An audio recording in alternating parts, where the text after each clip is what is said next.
All right, and then I'm going to give you guys permission to record.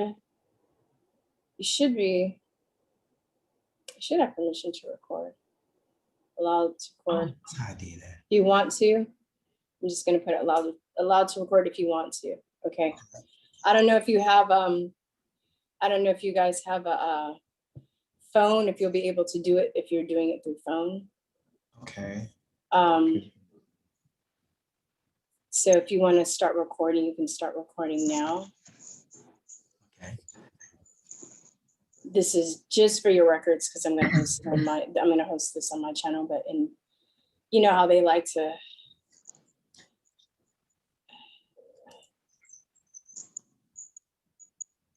Who's this late person coming up in here?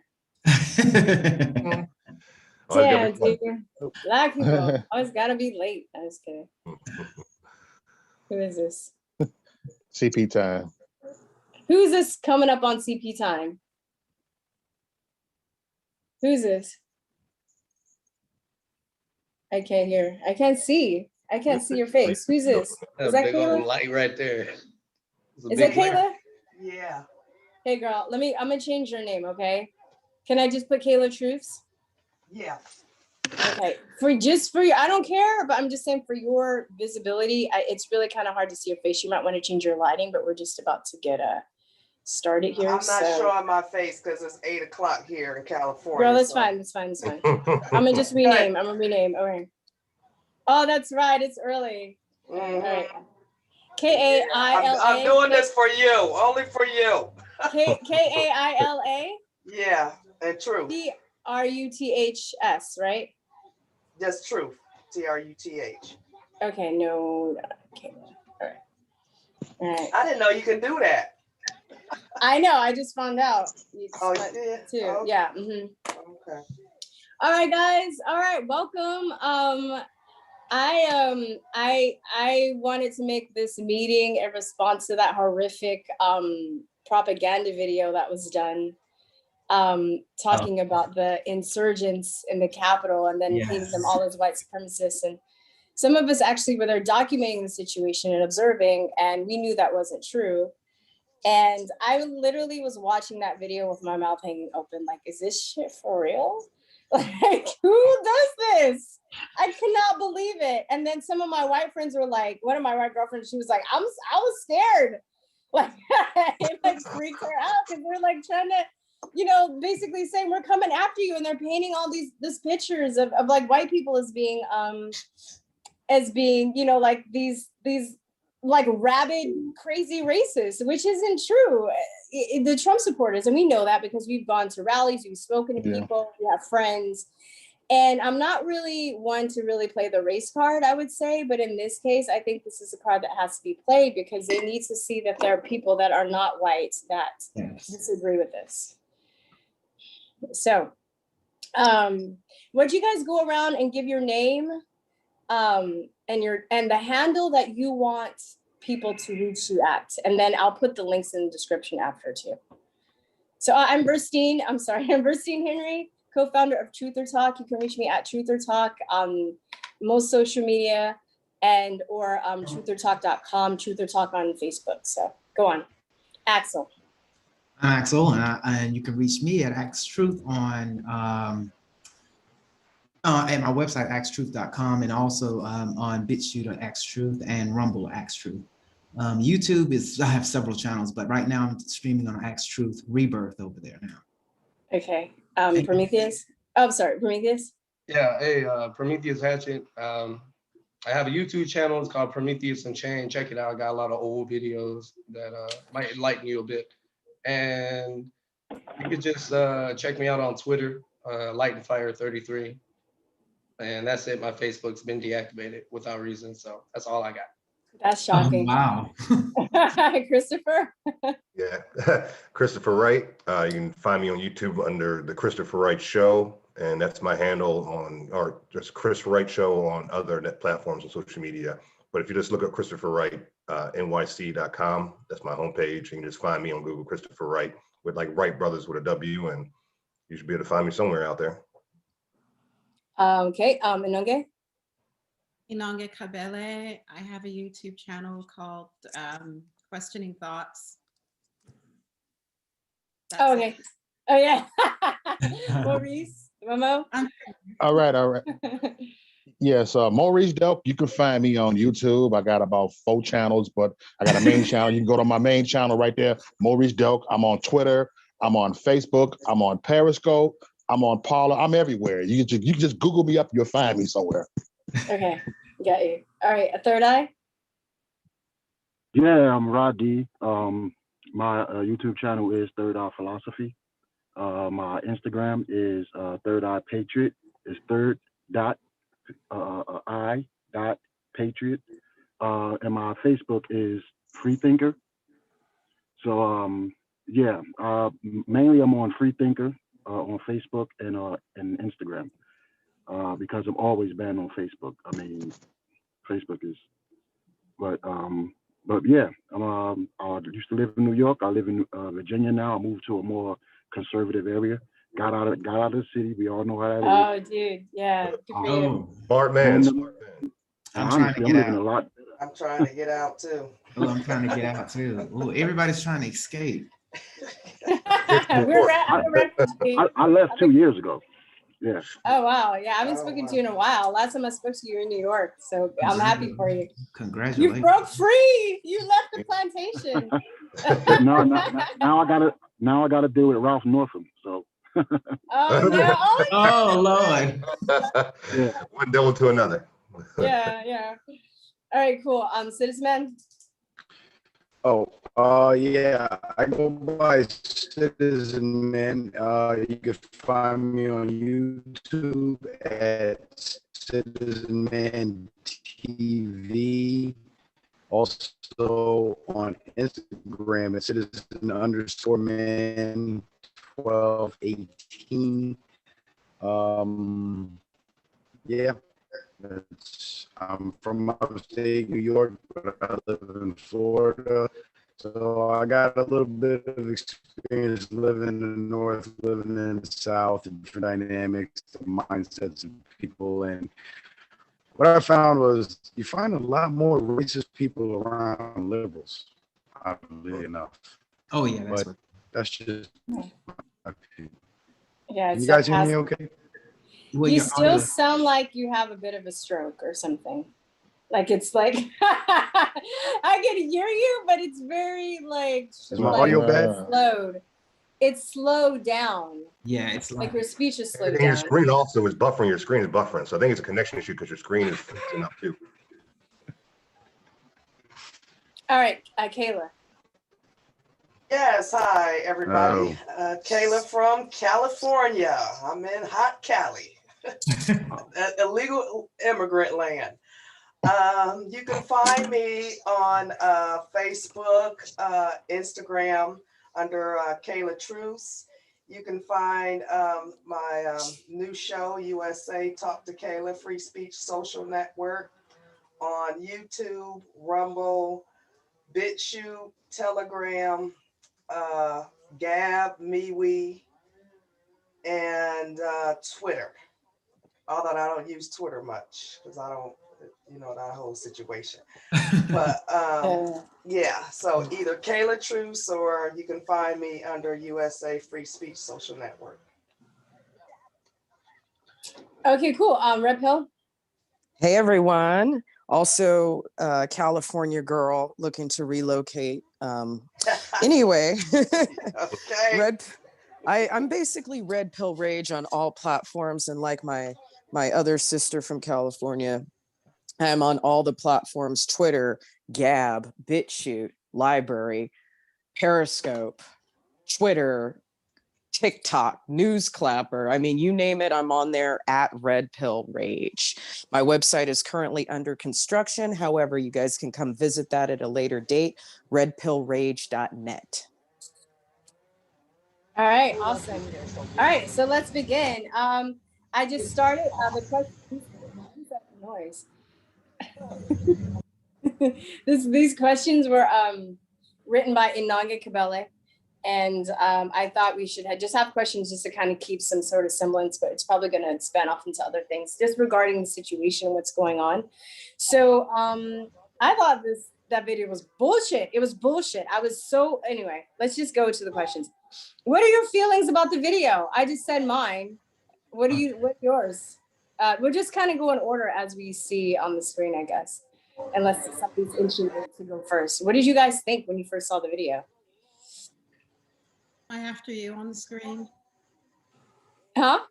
I think everybody's screen has maybe a different order. I don't know. Oh, okay. I'll just say first person to chime in then. What did you think? That was one of the best propaganda videos I've seen in my life, and I was blown away. I was impressed and I was revolted. Scary stuff. You know, the original source, the comments, somebody in the comments said, "Hey, Joseph Goebbels called. He wants his propaganda video back." They're like, yeah, It was crazy. I was like, anybody else? What do you want to say, Christopher? It's just, complete fake news as usual. You know what I mean? They take, what the left is good at doing is they take a situation and they twist everything around and they make it some crazy controversy. Because when I went to the event and what I saw and what I witnessed is totally different from what they're saying in that video. So, and I kind of saw it kind of leaning that way. Like the day after the event, I saw how the press was reporting it, and so I kind of already saw trying to make that adjustment and make it seem like, oh, this was a terrorist act. And then of course you got AOC coming out talking about, oh, she was under attack and all this stuff, and come to find out like they weren't even in her building, the protesters were. So that was all a lie. So it's just the left doing what they do best, twisting around the news, trying to manipulate people, having their actors coming out and doing a bad pandering acting job like AOC, and that's what we're seeing. Yeah, and it sucks because it was a great day. Like we were having such a good time. And I was meeting people and everybody was very loving. And, we all had our, I think you guys doing live streams, they cut us off after a certain time, right? Like I was able to get some and then they cut our feeds. So that was another thing I noticed too. It's like they cut our live stream, so we couldn't record what was going on in real time. So that was another way that they manipulated information, because if they had everybody recording in real time from different angles, then it would have been harder for them to make propaganda, regarding it. So, Prometheus, what did you think? 1 second. I don't know. I just felt like I was kind of looking at it like a movie trailer, the way that it was put together. And yeah, just classic propaganda, when you take into account the preemptive measures that were taken before the Stop the Steal event, and then afterwards, the demonization that took place. And I mean, a lot of people probably got misguided and don't know anything about entrapment. So, maybe, yeah, there might have been like Antifa people that are busting out windows. Like I didn't make it over there. I got horribly sick. I got kicked out of work and then I couldn't do anything with the coronavirus. But I'm just assuming the better nature of people, that they were probably misguided. I saw another clip where a barricade was opened up. I guess the police opened it up and then people were taking selfies inside and all that. So, when you got the Pentagon right down the street, you really got to stop and ask yourself, what's really going on here? Yeah. How about Axel, did you comment? Oh no, I haven't commented yet. But before I comment, I'm gonna make sure. Let me explain to everyone because the only person basically I know on here is Maurice Delk and is it pronounced that again? Inoji, is that her name?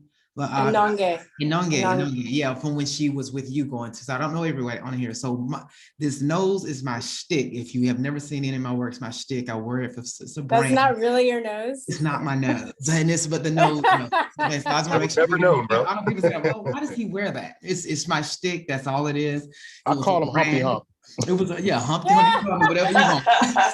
Call it whatever you want. I mean, but it's my brand, okay? Because the nose, okay. So and I know some people don't take it. They say, well, people won't take you seriously. It's a branding thing, and it has to do with putting yourself to identify, make your own lane, and that's what I did.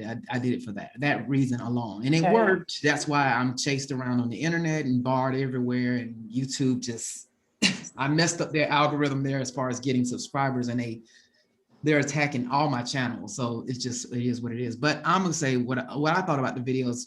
I don't like to use the word propaganda that much, other than because let's call it for what it is. It's a BS video about what lies. Just call it, it's just a bunch of lies to push this false narrative that they have done since Trump got elected of the white supremacy. I don't know what the hell that is, a white supremacy or white supremacist. I've never met one. I lived in the South I've been in the South for 20 years, went to 25 years. I went to school here. I've never met a white supremacist. I don't know what that looks like. I'm not scared of a white supremacist. I have a gun now. I never owned a gun, was scared of guns, used to be anti-gun until I left the left and looked around Atlanta and saw that the people here are scaring people and robbing people are Black. So I had to get a gun, learn how to shoot and everything like that. But the video is just typical of the left and what the media has run with this whole racist thing, and they use it as a tool to control the brainwashed MK Ultra Black people in this country that basically they see everything and live their life through color, and that's the only way they can move an agenda is by somehow they have to incorporate race and Black people, and that helps move every agenda they do, even from this virus COVID-19 crap. I mean, it's a shame. And I feel like when I look around and see the reactions that the false reactions that some Black people are taking to what happened on the 6th, and the overreaction, it's ridiculous, because we sat here and went through 7 months of Antifa and BLM just tearing up and burning down cities and businesses. A lot of people have lost their businesses because of a false narrative. And their lives. Yeah, the people get shot for being Trump supporters and murdered. Yeah. And I think it's sad. It's sad, but I think more.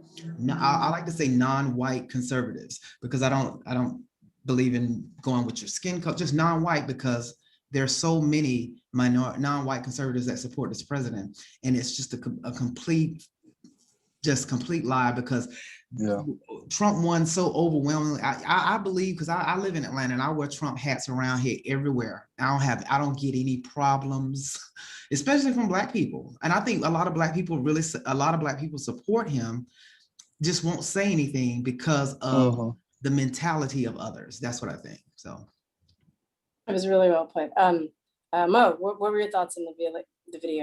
The video, I just took it like this. It kind of reminded me of a slave mentality. If you just listen to this, if you just be good, if you don't be good, nigga, this is gonna happen to you. Yeah. If you don't be good, nigga, this is gonna happen to you. It's like, they come with the same propaganda. They feed you off lies. They try to fear you. To me, I look at them that they try to fear you with a whip or something, like they're gonna whip you or something. You don't get whipped if you don't listen to this. If you don't listen to this propaganda, so you gotta be good, nigga. Yeah, totally. It's like when your mom gets mad and she's like about to take the shoe off, and you see her like reaching for that shoe. Like that. Yeah, totally. Did it were you just, I don't know, like a lot of stuff that I see now, I feel like I'm kind of over it, but I don't know, that just really shook me. That video just really it was disturbing. Yeah, and I said, if anybody believe that, they're a dumbass. That's it. I think I'm over talking to you. I think the part that disturbed me the most was the part about hanging. What wasn't one part that they were gonna hang someone, or who the they want to hang Mike Pence. I think hang Mike Pence. I said that was organized. That's the we didn't even hear that. Did you guys hear? We didn't even see people saying that when we were there. And where did they get that? They could have easily just filmed some other section, because I was looking at the editing too. They could have filmed some other day where people were saying that and just inserted it in the video, made it look like it was at the Capitol, because we didn't see people saying that. We didn't even see, we were in the front. We didn't even see people that had guns. We didn't see a patriot, anybody that had guns. It was just like everybody was really nice. If if there were white supremacists there, they would have like lynched us and ate us. You know what I mean? But that wasn't the case. And there was lots, you know what was shocking? Lots of Chinese people there. That blew my mind. From China. They took over. Did you guys see they took over 2 blocks with cars, and there were Chinese people from China that were in America, and they were talking about how dangerous the CCP was, and they were trying to like, they were really sweet. They were just like, yeah, man, it's the CCP.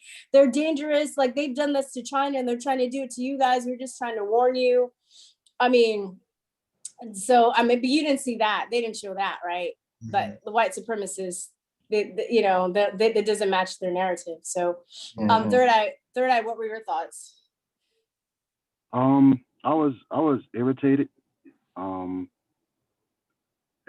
I got frustrated, and because it's just the blatant lies, you know, the fact that they're trying to say that pretty much everybody on the left, the Democrat, the left, the liberal, progressive, you know, that they are the moderate America.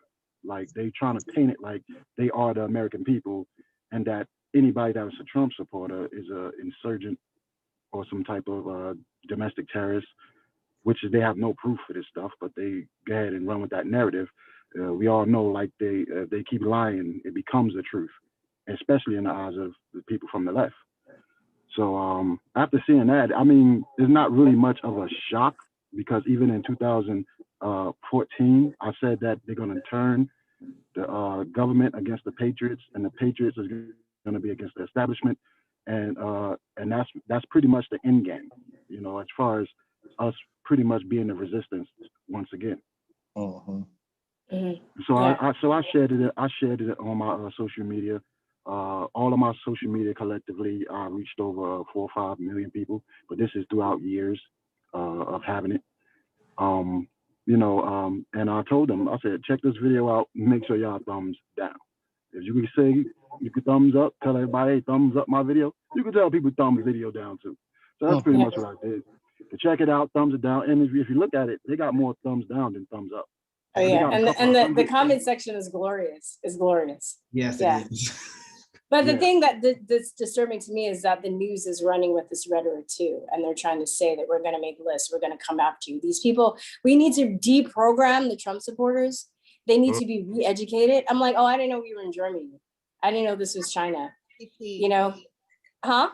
Classic CCP. Yeah, like I was, you know, so I think, you know, I wouldn't be surprised if he was even paid or encouraged in some way under the table to make that video, because it's serving the narrative of what they're trying to do, and the intimidation of what they're trying to do to people who are, you know, who don't want to vibe with the narrative. Citizen Man, what did you think? Well, I hope you guys can hear me better now, but a whole different angle to it is what we witnessed at the DC Capitol was a coordinated military style operation conducted by a massive insurgency. And in this insurgency, we have, oh, so my internet connection is unstable. Can you guys hear me? I can hear you. It's just so insurgency, we have several components. One of the components would be the guerrillas, which would be the Antifa and Black Lives Matter guys that showed up dressed as Trump supporters to commit the actions to create narrative. The second component would be the second, well, I'll just continue. I hope you guys catch what I'm saying. But the second component would be the if I turn my camera off, maybe it'll broadcast better. So let me. Yeah, it's a little better. So the second component of the insurgency would be the propaganda arm, and in the propaganda arm, their job is to sell the narrative based on the actions created by the guerrillas. So when Black Lives Matter showed up dressed as Trump supporters and committed all the violence, then the media, who are part of the insurgency, went crazy, putting out all this information saying Trump supporters are violent. Okay, Trump supporters are violent and so on and so forth. And this video is just another part of the propaganda machine, the propaganda campaign, but it just happens to be one of the more egregious ones with more blatant lies in it. And they use the racial narrative because they know that Black people have a lot of sentiments about slavery and racism in the history of this country. So they're trying to now weaponize those sentiments to divide the people up racially, because, well, if we're divided, then they'll always have control. And that's basically what the play is. So it was a coordinated military style insurgent operation, and this video is just simply just a part of it. And once you understand that, you know, getting the bad feelings and the emotions that come along with seeing these lies being told, it kind of alleviates that a little bit and puts you back in a more logical space. You know what I mean? And then it makes it easier to counter the points being made and do what we're supposed to do as counterinsurgents, which is put out the real narrative. And that's exactly what we're doing here today. Yeah. Are you? For sure. Kayla. It's a whole bunch of disinformation, more brainwashing, you know, to detour people from the truth. And I'm like Axe Truth there. I'm originally from Ohio, and I grew up around all whites, basically, and I don't know not one white supremacist. And I as well was in Berkeley, and I didn't meet any white supremacists that actually protected me in Berkeley. And then I know one of the guys that got arrested, Baked Alaska. He worked with me on my campaign, and he is far from being a white supremacist. He is a very sweet man that was just, you know, covering what was going on. That he did go, I guess they went and got him, and he went to jail. And we're trying to find out, because they're taking these people and they're not telling people where they're taking them. So we're trying to find out where he's located at, because, you know, he's a really nice guy. But, you know, if they go out there and they do their own research and, you know, compare with this information video that they have put out, they will see for themselves that this is a bunch of BS.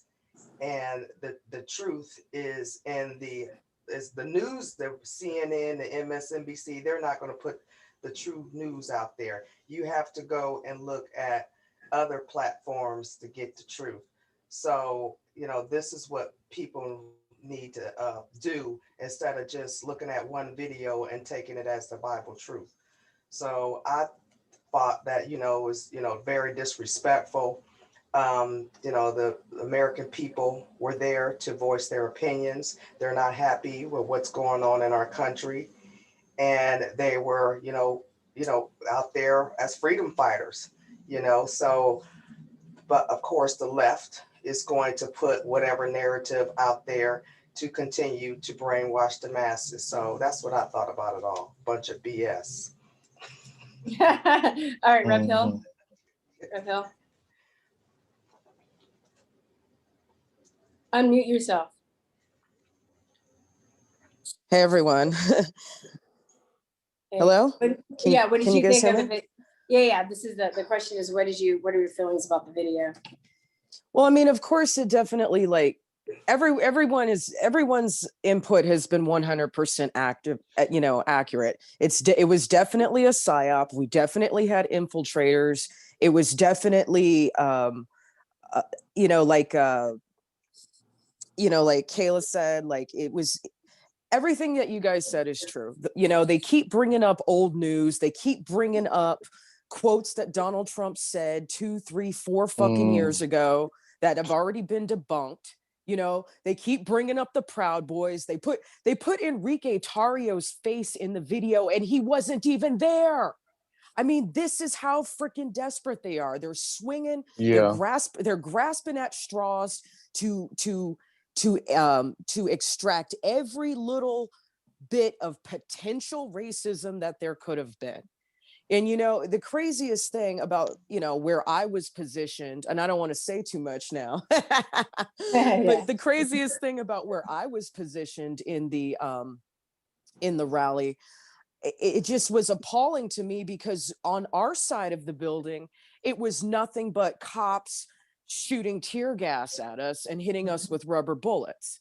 On the other side, the doors are opening and people are walking in, and they've already picked up it. But the result of this has literally been an open license for a witch hunt. And there's a part of me that truly believes, you know, maybe, you know, not maybe, but, you know, there was definitely a massive, we were massively manipulated. Us as the Patriots were massively manipulated to be there.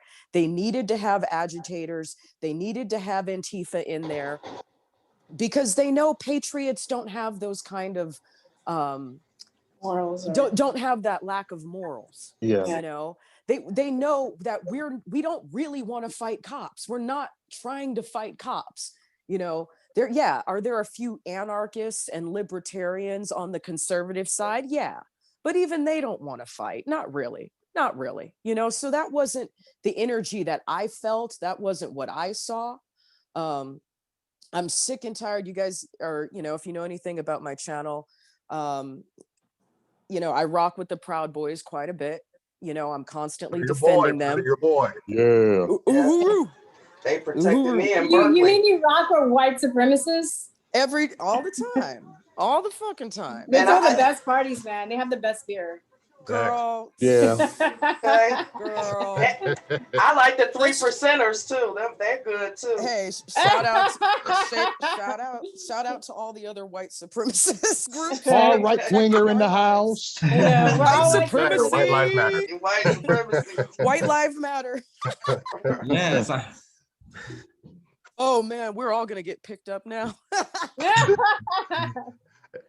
All right, so everybody, make sure that you stand by and stand back, strap up, get your, you know, Axe Truth. You know, Axe and I know each other personally now. I love you, Axe. Love you too. You know, strap up, you know, because shit's gonna get real soon. You know, and hey, I don't have a gun, y'all. Do I need to get one? Girl, at least get a stun gun. You need to get the fuck out of California is what you need to do. And by the way, Kayla, same in New York. I had guns when I was down south. I don't have any guns right now in New York. It's time to get the fuck out, because de Blasio is going to try to kill you. Okay. Guys, one second. Get a stun gun. You guys hear me better? Get pepper spray. Yeah, we do. We hear you better. Awesome, because I just tapped in. I got off the computer and tapped in on the phone. Yeah, all right, cool. He's back. Well, I might just make a mad dash to Alabama. My father is in Alabama, and he's Vietnam veteran. So, and he's right by a military base, and he's been telling me, you know, if anything go down, you know, just let him know. And I'm going straight to Alabama in the country. So, hey, Kayla, I have somewhere to go. Kayla, I'm from, I grew up in LA, but I'm from Oakland, and I've worked in Berkeley for many years. San Francisco, many years, even parts of Marin County, San Jose, like Fremont. I've worked everywhere in the Bay Area. And let me tell you something, the Bay Area, they don't care anything even about Americans.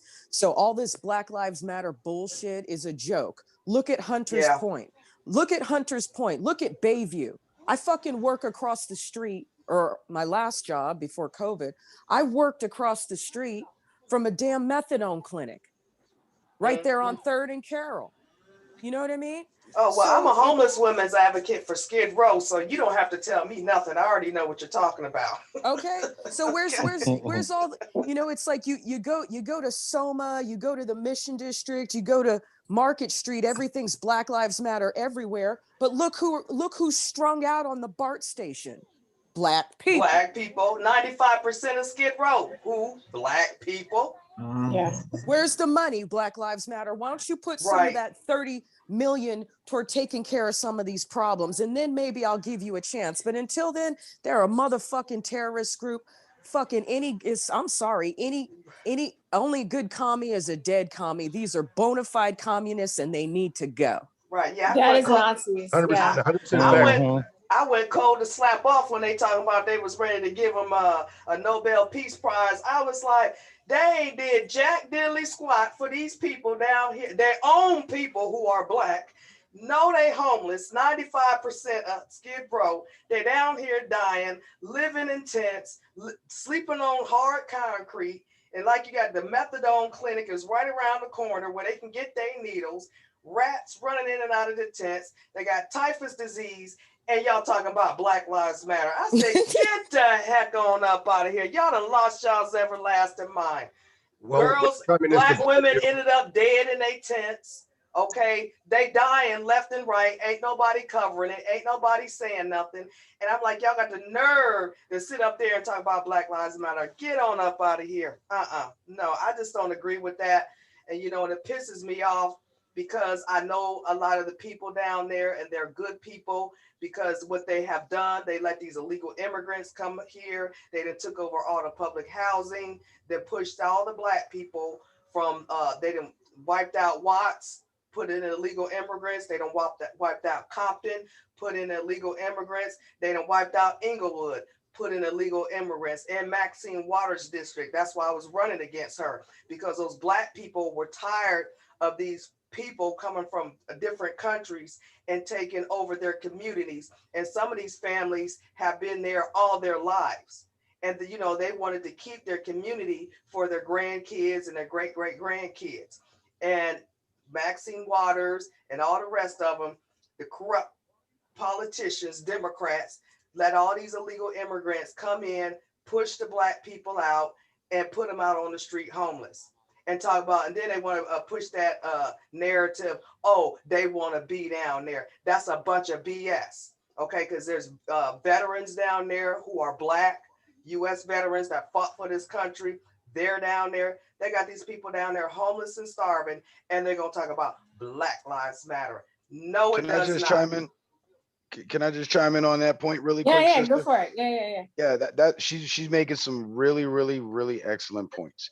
And what I want to add to it is they use, like I said, the black sentiment to manipulate us into going along with things that we shouldn't go along with. Like, for example, changing the terminology for programs set forward for Black Americans, changing the terminology from Black to minority.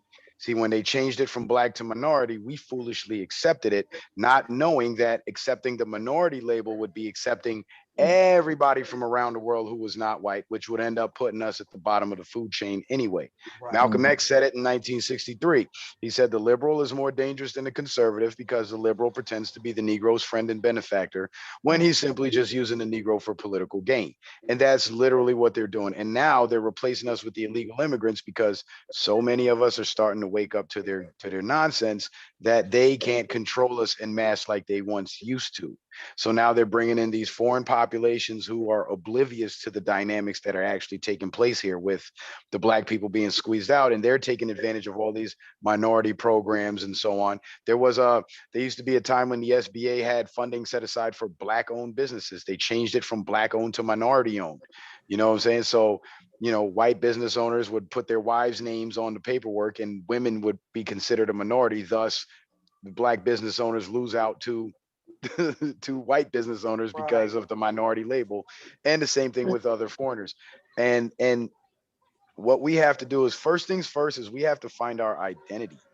And the reason why they were able to manipulate us with that minority language in the paperwork is because we don't have an identity. And we've been so busy calling ourselves Black and this and that, we should be identifying as Americans. And when programs and opportunities are set forth, right. When opportunities are set forth for Americans, we as Black people tend to sit back and say, well, what's there for us? What's there for Black people? You know, and that goes back to that Black history thing that I was talking about earlier on a different stream. we bought into this whole Black history thing, not knowing that Black history is American history because we're Americans too. So once we buy into this Black label nonsense, then they can shift us into the minority label nonsense, and then it moves us farther away from being Americans. And that's what we got to get back to. We got to get back to identifying as Americans. And this is why they hated Trump so much, because Trump was bringing us back to that. And you know what, you're right, because I'm a federally registered contractor with the federal government, and we have monthly meetings, and in the meetings all I was seeing was Asians and Puerto Ricans and basically no Blacks. And then I started talking to them about how Blacks weren't getting the minority Blacks aren't getting these federal contracts, and that's because they put in Asians come first. They have the regular Asians, and they have the Pacific Asians. Then it comes to whites, then it's Latinos, and then it's Blacks. And then they have them all, well not whites actually. It's it will be white women if whites. Yeah, it would white be the women, but they don't even have that. They have the what is it? The basically the African, not like different countries, Caribbean, like and all that. Caribbean, yeah. Pan-African, Pan-African, or Pan-African. Yeah, so they got the Blacks, and they're all in one minority category. And then because I tell them, I said, first of all, the minority term was construed for Black Americans.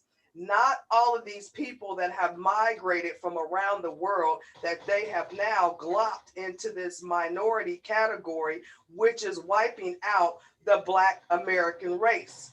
And yes, we should be calling ourselves Americans because we are Americans. We did not, migrate like these other people freely into this country. And they should not be before Black Americans. So, I talked to a lot of these federal agencies and with the U.S. Women Chamber of Commerce about this. I said, because this is a problem. I said, they are trying to wipe out the Black American race, the people that helped build this country, and replace us with these people that migrated here, because the Latinos, they have a heavy footprint in the federal government, okay, that surpasses Blacks. And I've been seeing that. And so, I've been contacting and telling a lot of them up in these federal agencies, about this issue.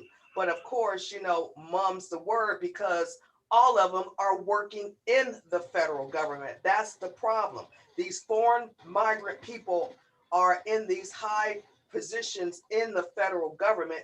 So until that changes, the Black Americans are continually going to be low on the totem pole. So we have to, fight to change that narrative, because these people should not be in the same minority category with the Black Americans, who are Americans. And one thing that we can do different to try to start alleviating that, because I noticed this with the Opportunity Zones program that Trump was doing with HUD. A lot of Black people and Black businesses have not really been taking advantage of these opportunities that these foreigners come here and take advantage of. So part of the problem would be our own complacency as well, and our inability to get involved in these programs. So as we sit back waiting for something to be dropped in our lap, the other people who obviously are go-getters because they left their countries and came here looking for something better, they go out and they take advantage of the opportunities while we sit back and complain. So as messed up as the situation is that we're in, we also have to take some personal responsibility for allowing this to happen and asserting ourselves and start asserting ourselves as Americans and taking our spot as being first in line. But the only way we can do that is by taking the initiative and going through the programs, going through the steps. Like with the Opportunity Zones funding, they're giving out $10 million minimums for small LLCs to start new construction projects in rundown areas. And the companies that are doing it, again, white-owned construction companies with their wives' names as the owners, and Latino companies, but you hardly find any Black companies that are taking advantage of it. And the Opportunity Zone thing was set up specifically for Black companies, but because they can't put race into the legislation and all that, they had to make it for everybody, but target certain specific low income areas so they can incorporate those Black businesses that are operating in those areas so they can grow as the area grows. But like I said, our complacency is what allowed this. And part of the complacency is because we've been so distracted with the racism thing, because it's been weaponized, and we've been so focused on looking back rather than looking forward that we lose these opportunities, and we got to quit doing it. Question. I got a question real quick. That Yes, I'm sir. glad he brought that up about construction and all that. You know what, man? I've worked in different little construction companies and all different kinds, known veterans that have had them and everything. I don't really know that many. I've never really heard of any Black construction companies. Do you know of any? Yeah, there's several. Black owned, kind of like the BET thing. You know what I'm saying? There's a huge, we have a major Black construction company here in Atlanta. Atlanta, okay. Atlanta, and Yeah, I used to work for them when I first moved here. I'm trying, it's HG Russell or something. I think that's what it's called. Let me look it up. It's HJ Russell. It's a Black-owned bit. But I think he just got indicted for something, fraud or something. I think it's There's one in California, but they were booted out by the Hispanics. See, that's the problem. We have this change in demographics that's been gradually happening over all these decades. And then I noticed that the Trump administration started, putting America first, including Black Americans. And I don't know, I'm just connecting the economics with the demographics. And then, I see this LGBTQ cult type stuff, and they're pushing it on the kids and all that stuff. And you got to understand the intersectionality of a lot of these things, how they all come together, because it seems like a lot of people are really upset, rightfully so, about, I guess it appears, the benign neglect directed towards Black America, right? Hey, Prometheus, though, let me just build off what Prometheus said real quick, and I'll yield the floor. Okay. That question that you asked about Black-owned construction companies, that said it all right there. The fact that you even have to ask that question proves my point that we're not doing enough to put ourselves in position to take advantage of these opportunities, because there should have been so many Black-owned construction companies that shouldn't even have to be a question. You know what I'm saying? You're right. Well, Big part of that, in my opinion, because for the past 60 years, we've been 13% of the population in this country. And the reason we've been 30% of the population and not growing is because we go democratic policies that are taking the father out of the household. And abortions, the abortion clinics in the inner communities. Yeah. Oh no, Sorry I agree. If you put poison down, it's up to the rat to come eat that poison and kill himself. And if he doesn't eat that poison, he doesn't kill himself, right? So they put the poison down for us, but did we take that poison? Yes, we did. You know what I mean? So we still have responsibility to bear, regardless of, because if there are enemies, they're going to come at us and attack us however they want to attack us, but it's up to us how we deal with that. You see what I'm saying? And like with the abortion, I don't see any Black women getting dragged down to the abortion clinic and forced to have abortions. I see them doing it willingly.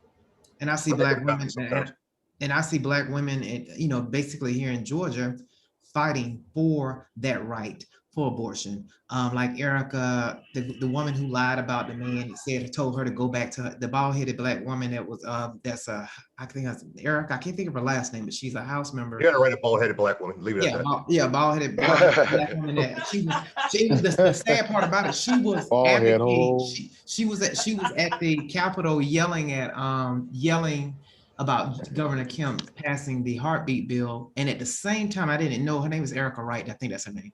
She was pregnant at the time, and she was arguing for for the right to kill your baby. And I'm going like, she's pregnant at the time, and I guarantee she's not married. So she's a single mother. And it makes it's just the cycle that you see, and to see that you have Black women and advocating for abortion, and there are more Black babies aborted than there are born.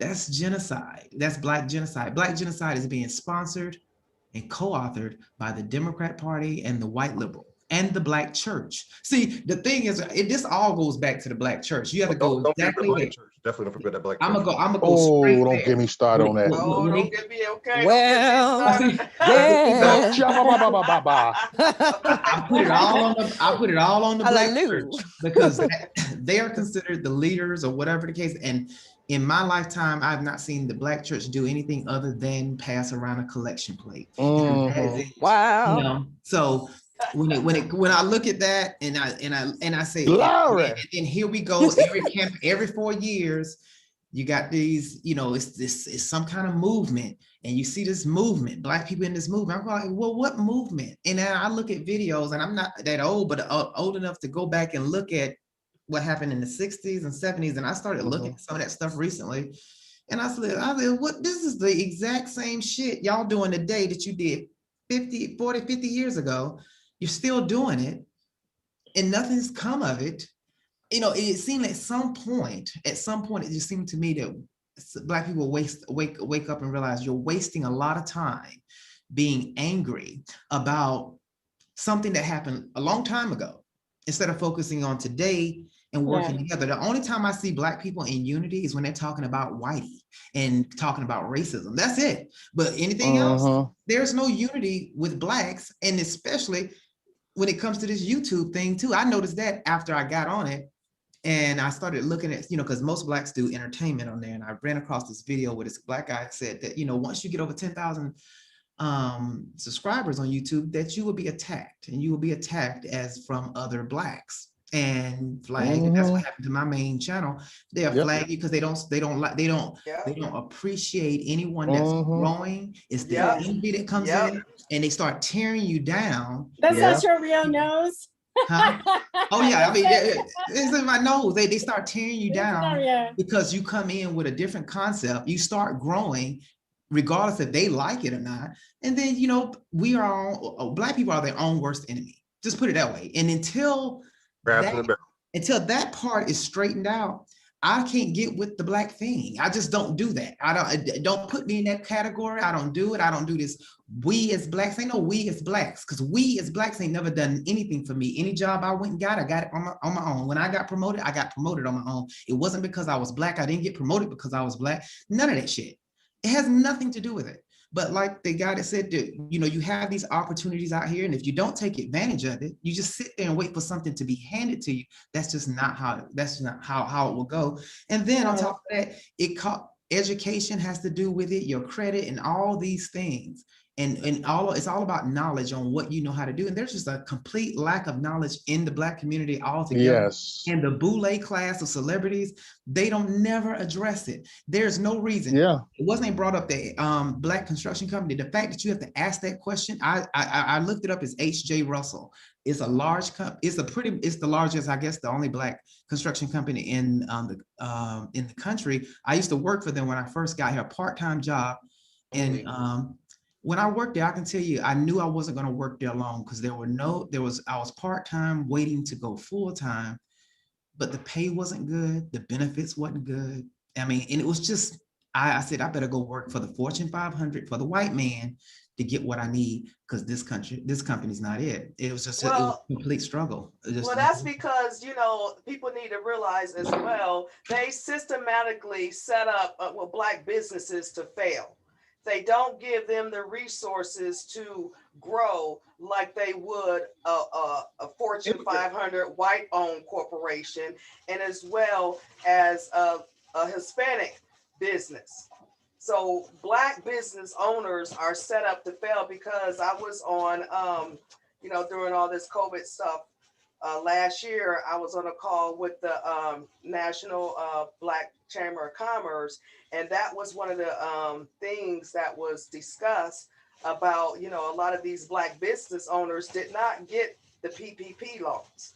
So we are already systematically set up to fail, because you know, a lot of these banks will not fund a Black business.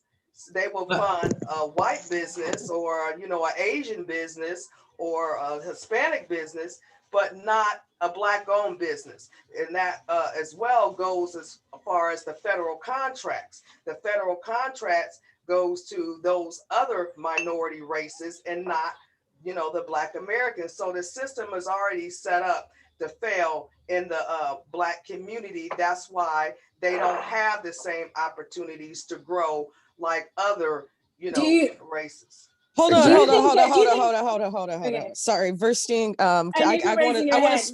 I want to speak after you. Go ahead. Oh, well, basically, I want to say, do you think that this is like a vicious cycle, though? Because it's like if we aren't organized and we kind of have a history of like not failing, why would people want to invest money into, you know, Black businesses? You see what I'm saying? Like we were just talking about that before. I'm just putting it out there. Well, right? Like for instance, I know this. There was a Black lady. She was in Watts, and she had her own store. And there was an Asian store, a hair store right next to her. And you know, her store, she had some clothes, but she wanted to sell more, you know, hair products, you know, for the Black community. And she said she went over to the Asian to ask him, you know, where did he get his, you know, hair at?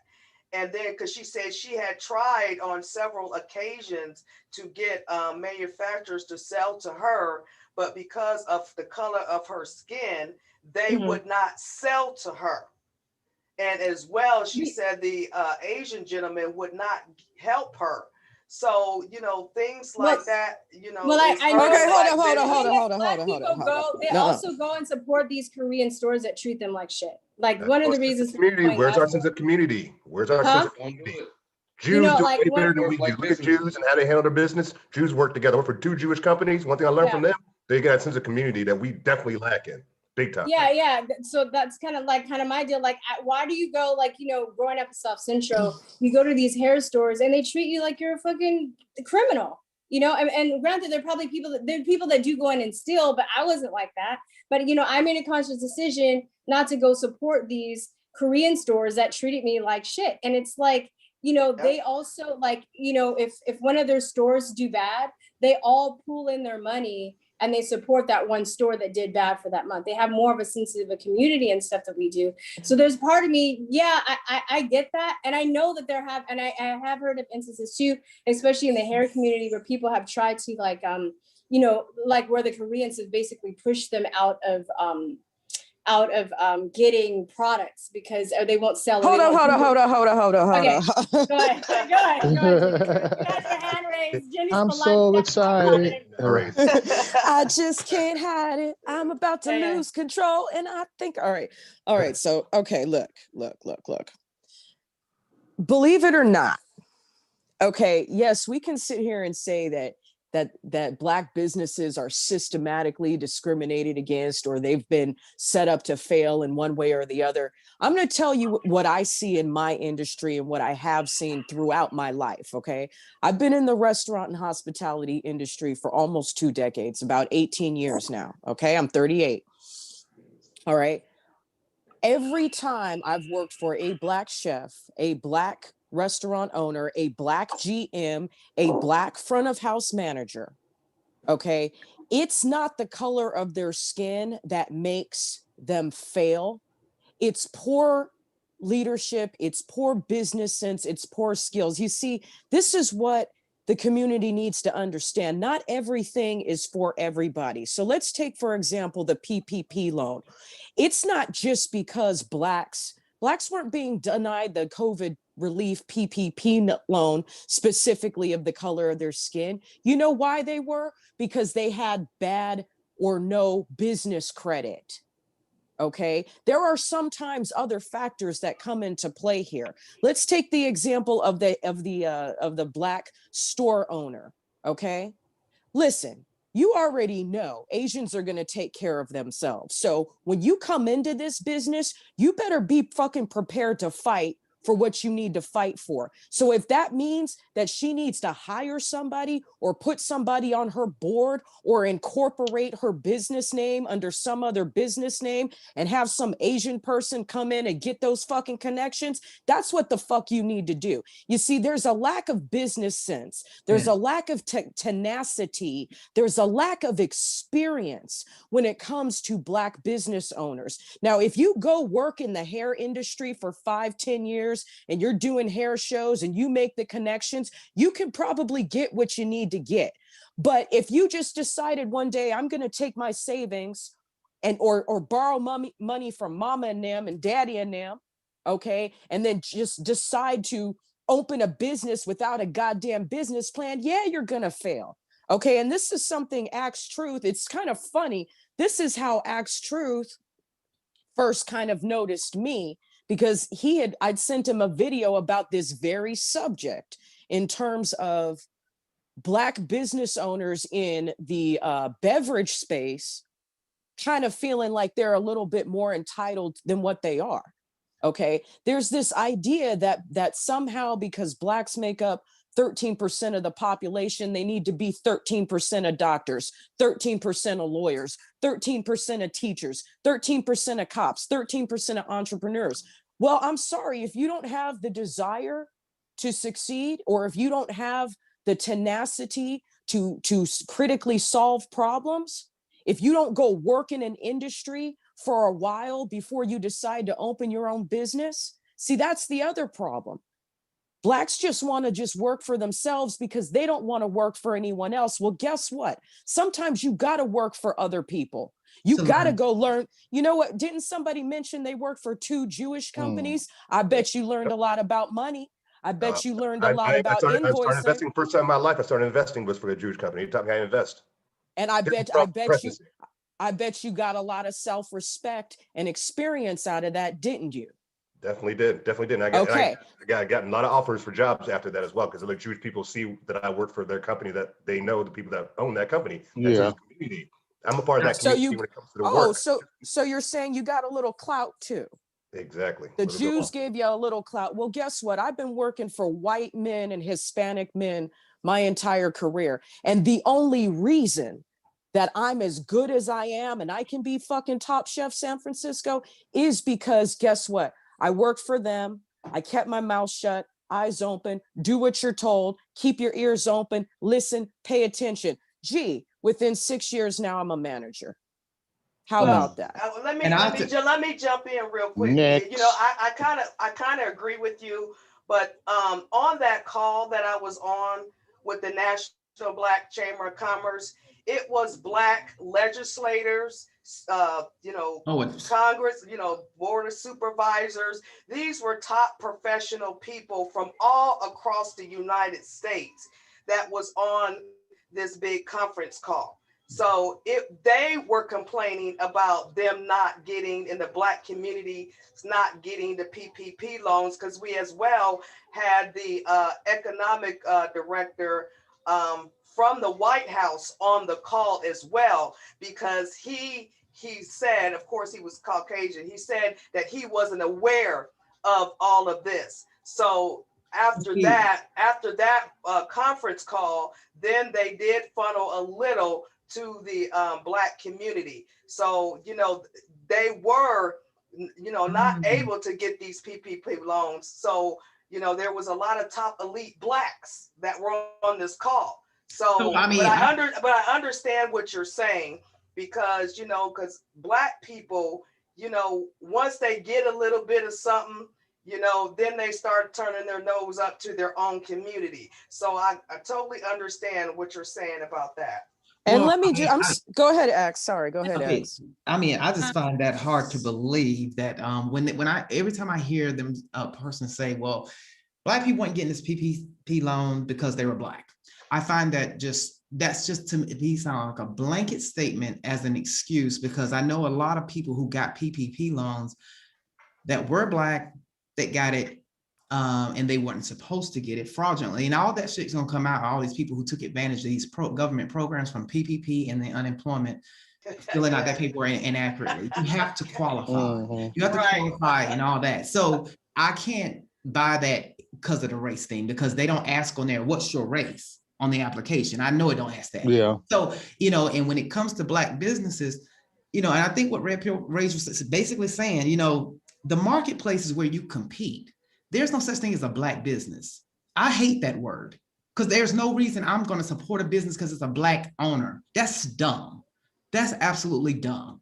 I mean, you have to compete. You have to earn my business. You have to give good service. You got to know how to do business. That's how it works. No one is obligated to come to you and to service to come to your business because you're Black. I think that's the most racist and demeaning thing that is being promoted through corporations, and they're doing it now. Yeah. Support Black businesses. These Black businesses, it makes Black people look handicapped. Yeah, like we're invalids. I hate that shit. Okay. Let me chime in on this one. I'm saying from experience, every time I support a Black business, I come up with more money. Black business always jack prices up in Black neighborhoods. Support a Black business, but you go to a Black store, a corner store, they jack up the honey buns to $2. They jack up everything.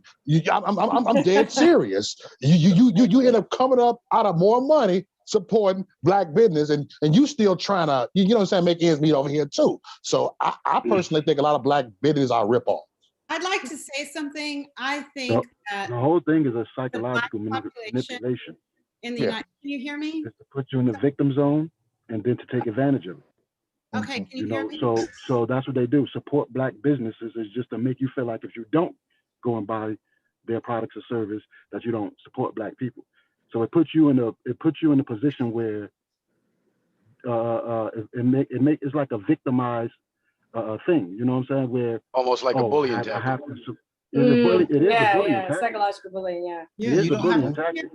But my whole thing is when we talking to each other, we have to recognize our cons, which is conservatism, right? That we support the Bill of Rights. You know, the oath. For a lot of people, like the oath of office, like myself, or 11-year veteran in the military. I trained hundreds of soldiers. I counseled hundreds of soldiers. You know, so when we talking about Black people, we have to address the issue, which is the leftist ideology of those Black people. Because I'm sure we own businesses, if not, you know, people that own businesses like us are better Black businesses. I mean, that's how we work, right? So if we're gonna say Black people, we need to say as leftist Black people, because I don't associate myself with their ideology. Oh yeah. And I won't treat people bad, and I won't jack prices up. You know, I don't do I won't do stuff like that. You know, but when you say Black people, now that you guys can actually hear me, you can hear me, right? Yeah, we can hear you. She was trying to go. Yeah.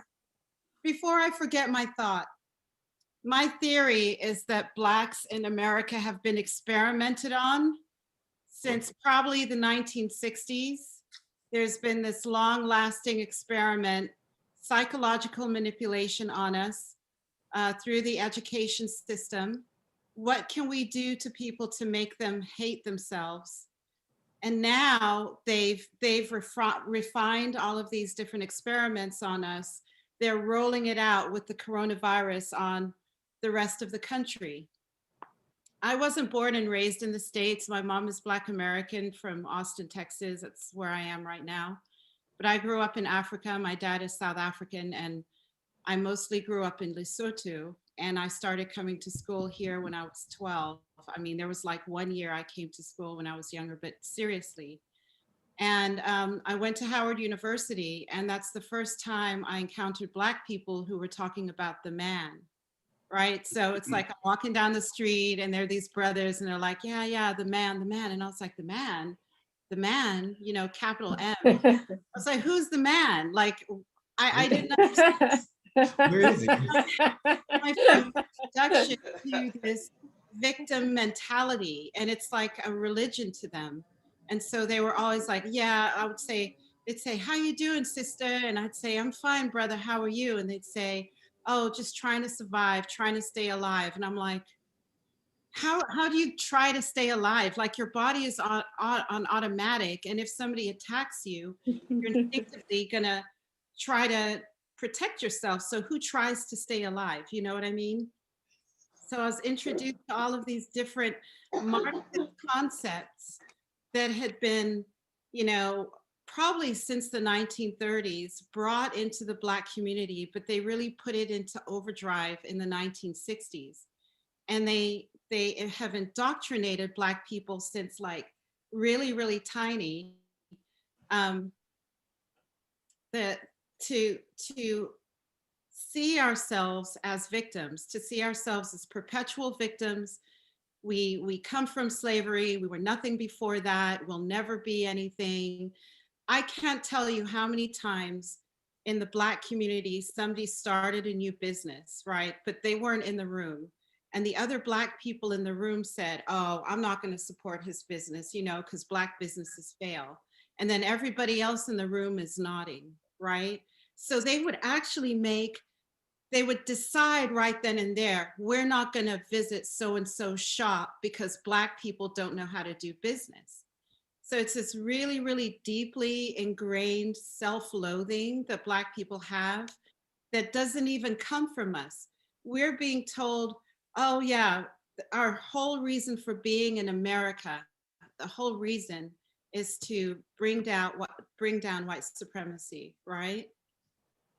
But who's funding white supremacy? George Soros. One of the biggest white supremacists, Karl Marx. Black Lives Matter is they're like acolytes of Karl Marx, who was, you know, a vicious racist. He hated God. He wrote about his conversations with Satan. He was one of the most evil, depraved people.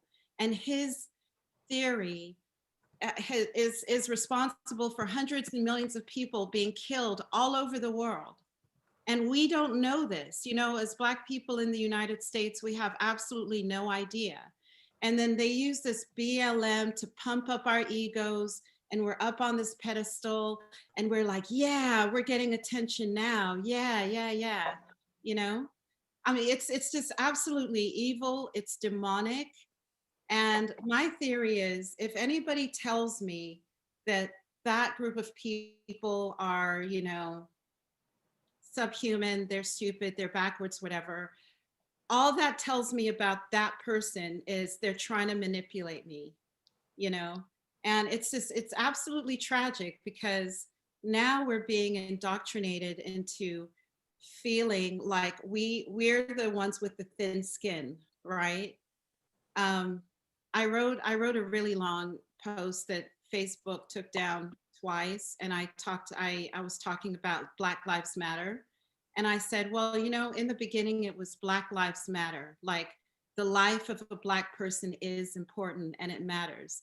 And then not soon after it became Black Lives Matter, as in matter, material.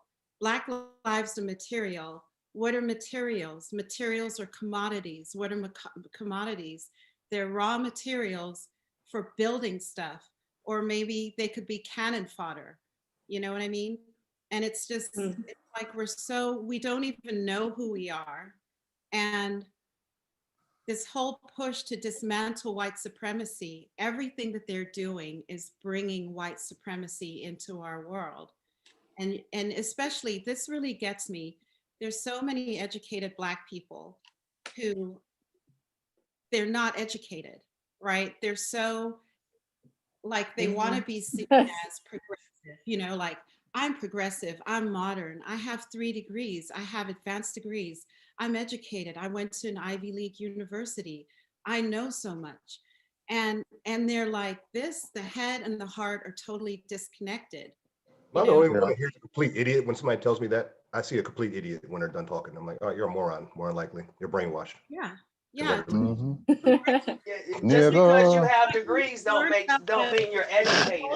Well, I mean, you think, I mean, I think if one thing I've learned since, you know, in my adult life, and I've met Black immigrants, and I'm so impressed. They all have almost the same mentality about when they're Yeah. here.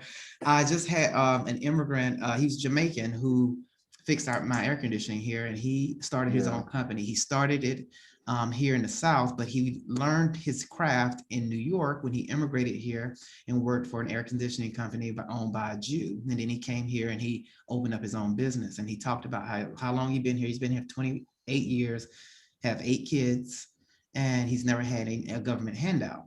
But this Black Lives Matter thing, when you look at the trauma that Black people that is systematically, when Black people talk about white supremacy and the system, you know, you have to first understand where all this stuff comes from and who's driving that. And it's the people on the media, on Hollywood, on music, and everything that is being sold to Black people is trauma-based, race, I mean, it's all negative.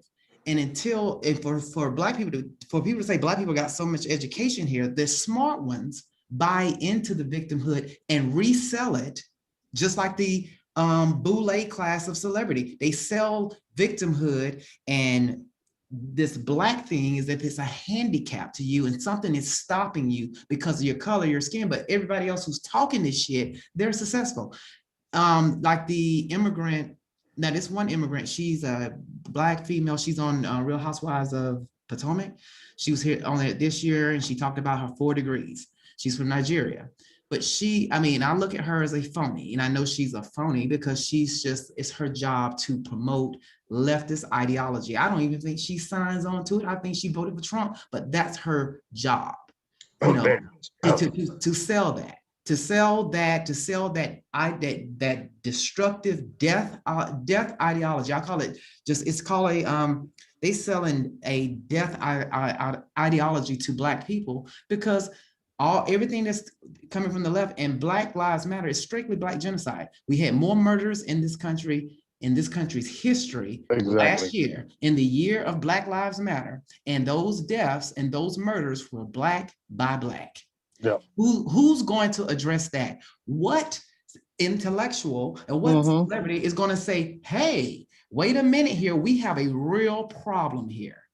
Because all this has been about white folks and white supremacy, but the people who are killing Blacks are other Blacks. And until we just, until they, I'm gonna say they, because I'm not getting into that, till they acknowledge that this Black Lives Matter shit and this manipulation that's going on with Black people, this fake manipulation that Black people sign on to and adopt in this fake ass racism thing. I'm not saying racism don't exist. A lot of people look at it, I say racism does exist, but we have to call it for what it is. Racism is when you are denied something because of your race, goods and services. And I just don't know where that is being done at in this country.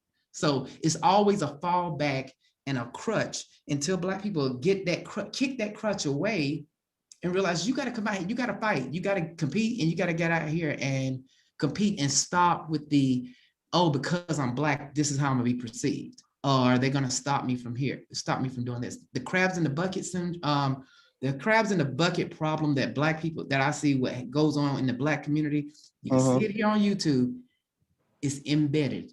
There's no unity. There's no unity in that. So exactly. You know. So also kind of humping off that last question, I'm trying to, you wanna say something? Go on, Anange. Oh no, Jenny's. Oh, Jenny wants to say something. Jenny's being polite. She's using the icon to raise her hand. Yes, Jenny. There's an icon? Yeah, there's a little button you can push it. Unmute. Or maybe she doesn't know. Unmute, Jenny. Unmute.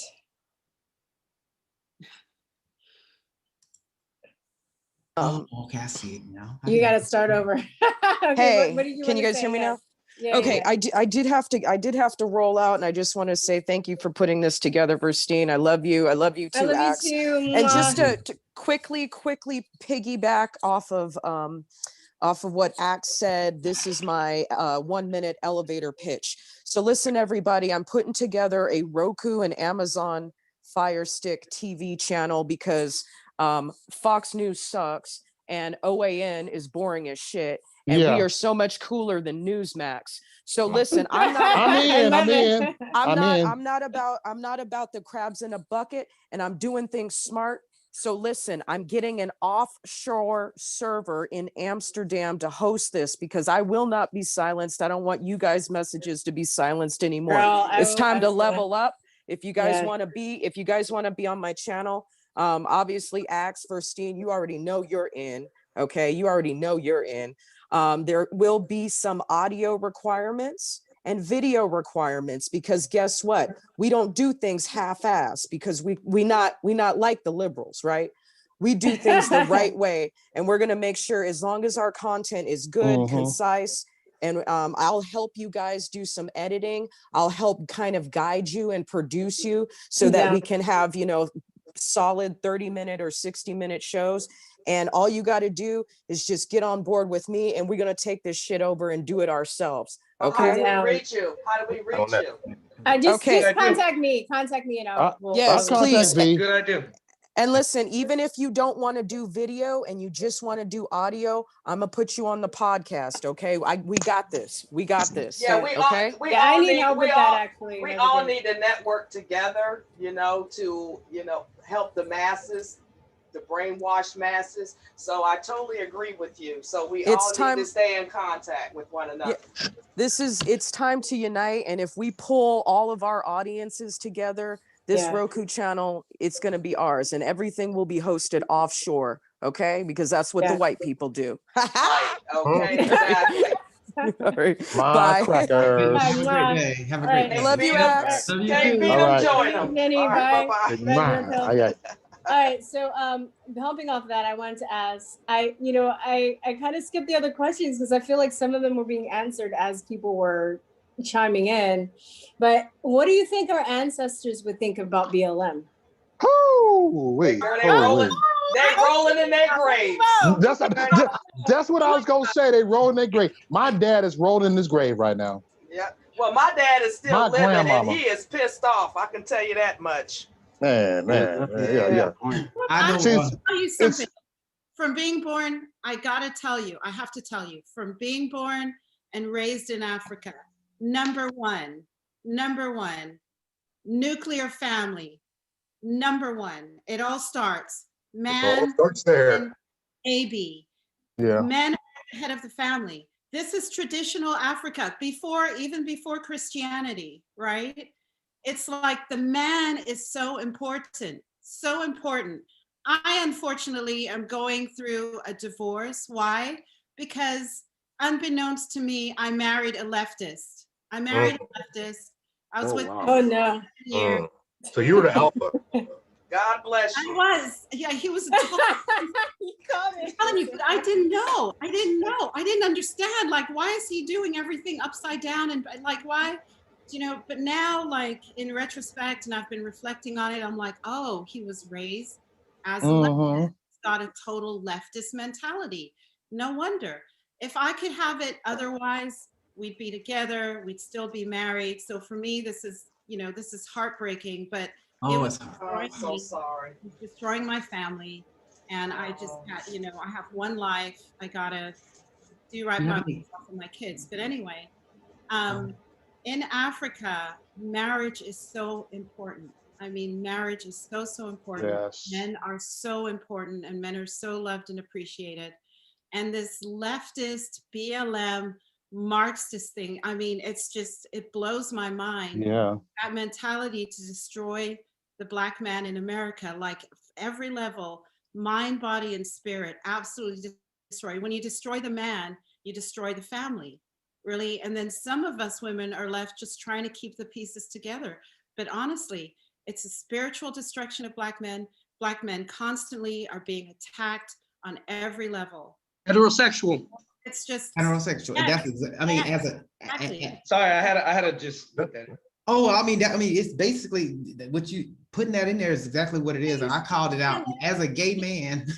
I saw this shit when I left the left and I started looking around and seeing what was going on. And I said, are all the Black men in this country gay? I said, because it's like the way they are selling it, and look at it on television. Every gay man, every Black person, every Black man that I've seen on television, they either homosexual, sexually suspect, feminine in some kind of way, and it's just like that's the way that because Feminine, yeah. they fear masculine Black men. And I said, you know, this is ridiculous. And this alphabet, but that's a part of another way to break the family, to break down that family, make all confuse all the kids, have them growing up with this. And then most of, you know, when Reverend Williams said that about a Black female cannot raise a man to be a man, he was 100% correct about it, because that is the problem. A lot of men, and I noticed that when I got on YouTube, I said, one thing I'm not going to do is I'm not going to be arguing with Black women, and I'm not going to be arguing with Black men, leftists, I'm not going to do that, because I already know where that comes from. They're feminine. It's a feminine trait. They have a angry reaction to something someone said, and you continue to watch their videos, and you don't like what they say. So you're basically arguing with a man that has feminine traits. You know, to be argumentative instead of to be. I'll tell you something. For years and years and years, my husband and I went to therapy for years, marriage therapy, years and years and years. Who was the one cried? Who was the one who was crying in the therapy? Oh, wow. Beta. I'm just Prometheus like crying like a little crying shit again, guys. You know what I mean? And he's like, sorry. He would cry whatever he wanted to get. He would cry to get his way. Oh God. The Me Too cry. The Me Too cry. That's a weak man. That's a weak man, girl. You did yourself a favor. You made me put on a cigarette. Me too. I have to tell you, like BLM, I think they took it off of their website, but like their goal is to take the Black man out of the family, and they're freaking using African philosophy, African tradition, African thought, and using Africa to justify their bad behavior. So, you know, there's this proverb in Africa, it takes a village to raise a child. Well, they've taken that and they've twisted and perverted it. And now they're using that to justify Black men not being in the home. And they're saying, oh no, it's the parents who raise the kids, and it's the grandparents who raise the kids, and it's the village who raise the kids. But that is absolutely anti-African. You know what I mean? Because it's like you have an individual, two get together, they have kids, and then you grow outwards like this. And yes, extended family is involved, and grandparents and aunts and uncles are involved, but it takes the genesis, the two who create that new life. You know what I mean? And it's, I think that systematically over time, and like I said before, these forces, these people have been experimenting on Black America for decades to figure out how they can get control over everybody over the world. They love communism. This is total communism, you know? Make the family as weak. That's the attack though, now. That's the one that you're talking about. I'm out, everybody. I'm out there, but I gotta go to work. Oh, it's a pleasure, y'all. It's great. Dang, Mo. No, I'm just kidding. Thank you, Ma. Thanks Mo, for good to see you coming. again. Nah, all right, y'all. You on the show today, Mo? It depends. I get off late tonight. Yeah, I'll do a fuckery panel. All right, I should. Yeah. Okay. I'll see you later. Hey, promote Thank you, this. Promote this. It's coming out. I'm trying to have it up by Monday. I'm definitely going to promote it. I'm definitely going to promote it. We all are going to promote it. This is good. This is great. You know how much I talk, and I barely talk. I'm just listening, so you know. Like I've been listening too. I'm looking like I'm early in the morning. Like I'm not a morning guy. I'm like a third shift guy, and I just be ranting and I'm just chilling. You know. You got I was on Kelly's channel, Mo's girlfriend, until 4:00 in the morning. So I'm surprised I'm up. Okay. Yeah. Well, this is the first time I've ever spoken to you, man. It's the first time we ever spoke, man. Much love to you, brother. We got to link up. Wait, who are you talking to? Axel. Oh, yes, definitely. Oh, yes, definitely. Yeah, I know. Yeah. We've talked through chat, but the first time visually. I even gave you my number. We just never linked up and stuff, man. Well, just contact me. I'll contact you guys if you want. So all right. Thank you. Christopher. I think Christopher was the last. Oh, yeah. All right, I'm gone. I'll see y'all. All right, Christopher wants to say something. I'm just going to build off what Anangay originally said earlier, when she said, like, when she just said it again. She said it's been an attack that's been happening on the Black community since around the 30s, which is true.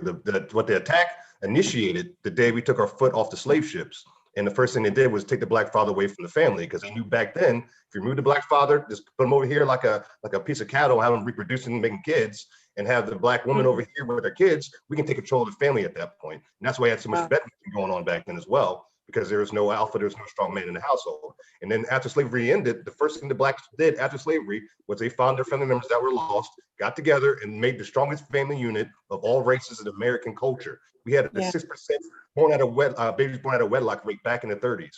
How do we go from 6% then to 72% born out of wedlock now? Democrat Party policies have been pushed on us for the last, since 1930s on. They've been pushing that, government make the government the father, put the welfare system in effect, but give government assistance, push the black father out of the picture, replace him with the government, and we can control the black family again. And now we're seeing the results of that. I'm an 80s baby, I was born in 83.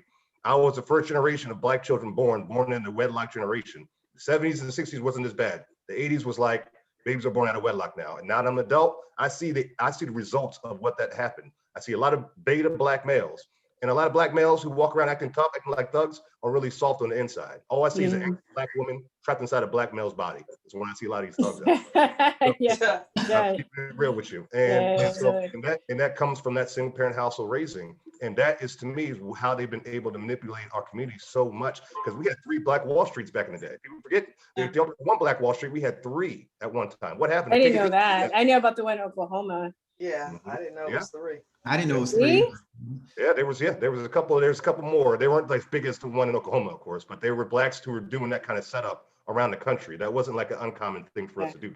Well, I mean, there were people that were inventing things, and during slavery, and it's like people cry and they're like, oh, it's so bad now. I was like, but there were people that were going through Jim Crow and slavery, and they were still making moves and doing things, and that they didn't let that stop them. So what's the difference now?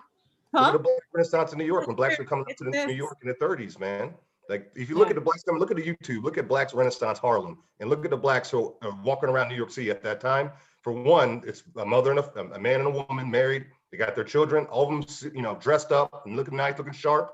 And when they interview them, they're speaking very clear, very properly, and they got themselves together. And it's like, go from this to where we're at now with Little Uzi Vert and all this other good stuff. I don't know. I mean, well, that's why I bring up the 60s, because yes, you're right, in the 30s with the communism, but in the 60s with LBJ and his policies, and then you had these communists in these institutes of higher learning telling Black people, no, you don't have to speak well. We have our own dialect and it's called Ebonics. And in the public schools, teach kids Ebonics because they're not capable of learning standard American English like everybody else can.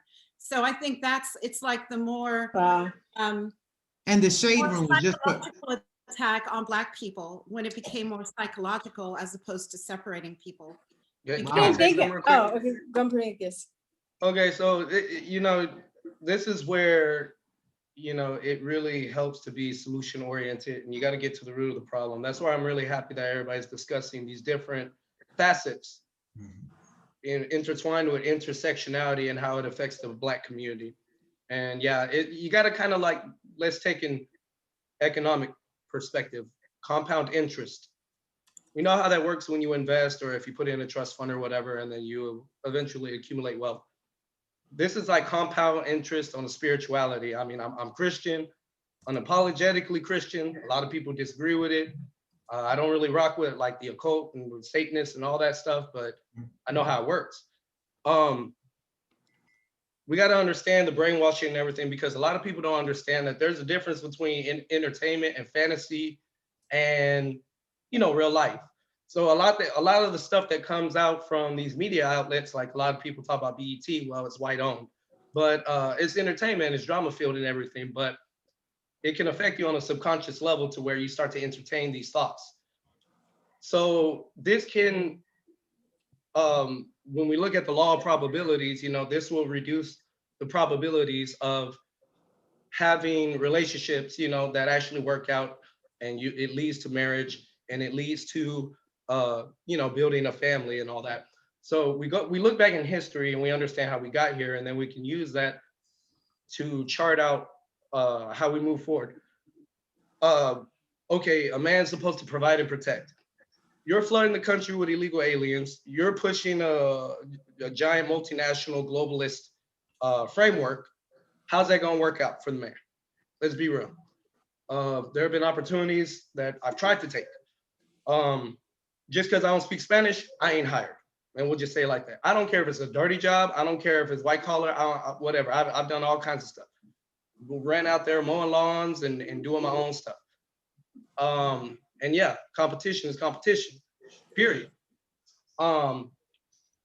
But then we, you know, yeah, there were government policies, there was media manipulations, and then, you know, you reduce the probability of, like Kyla Truth was talking about, she actually had this phone calls with these very prominent Black members, and they were discussing, for example, the PPP loan. I mean, I can understand that perspective completely.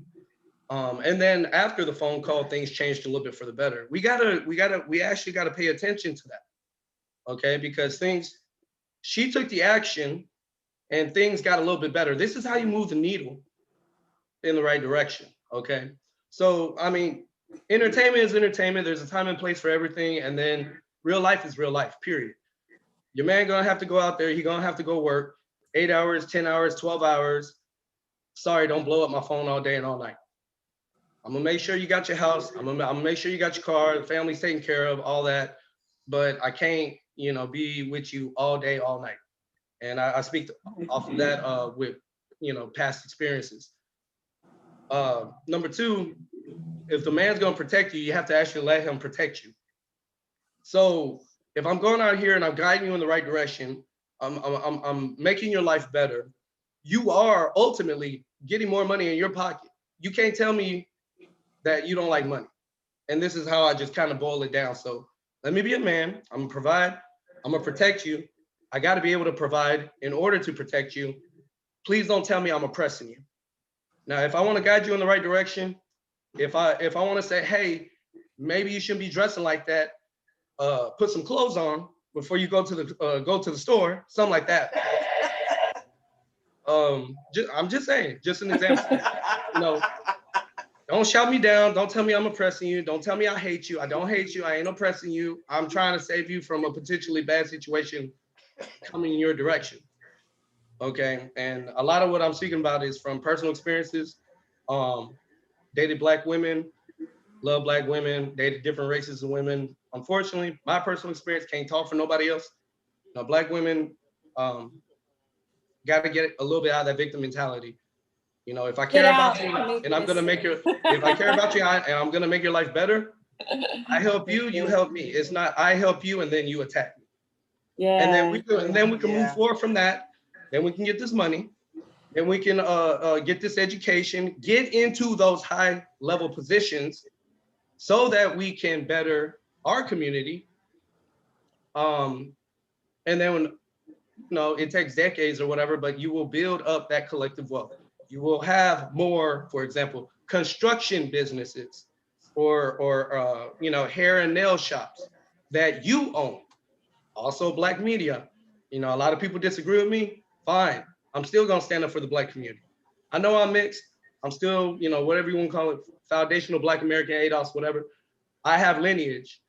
In my ancestry, one of my great-great-grandpas or whatever was a general. My father is in the military.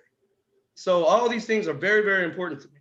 And I respect everybody else and all that, but get it through your mind. We here, we from here, we been here.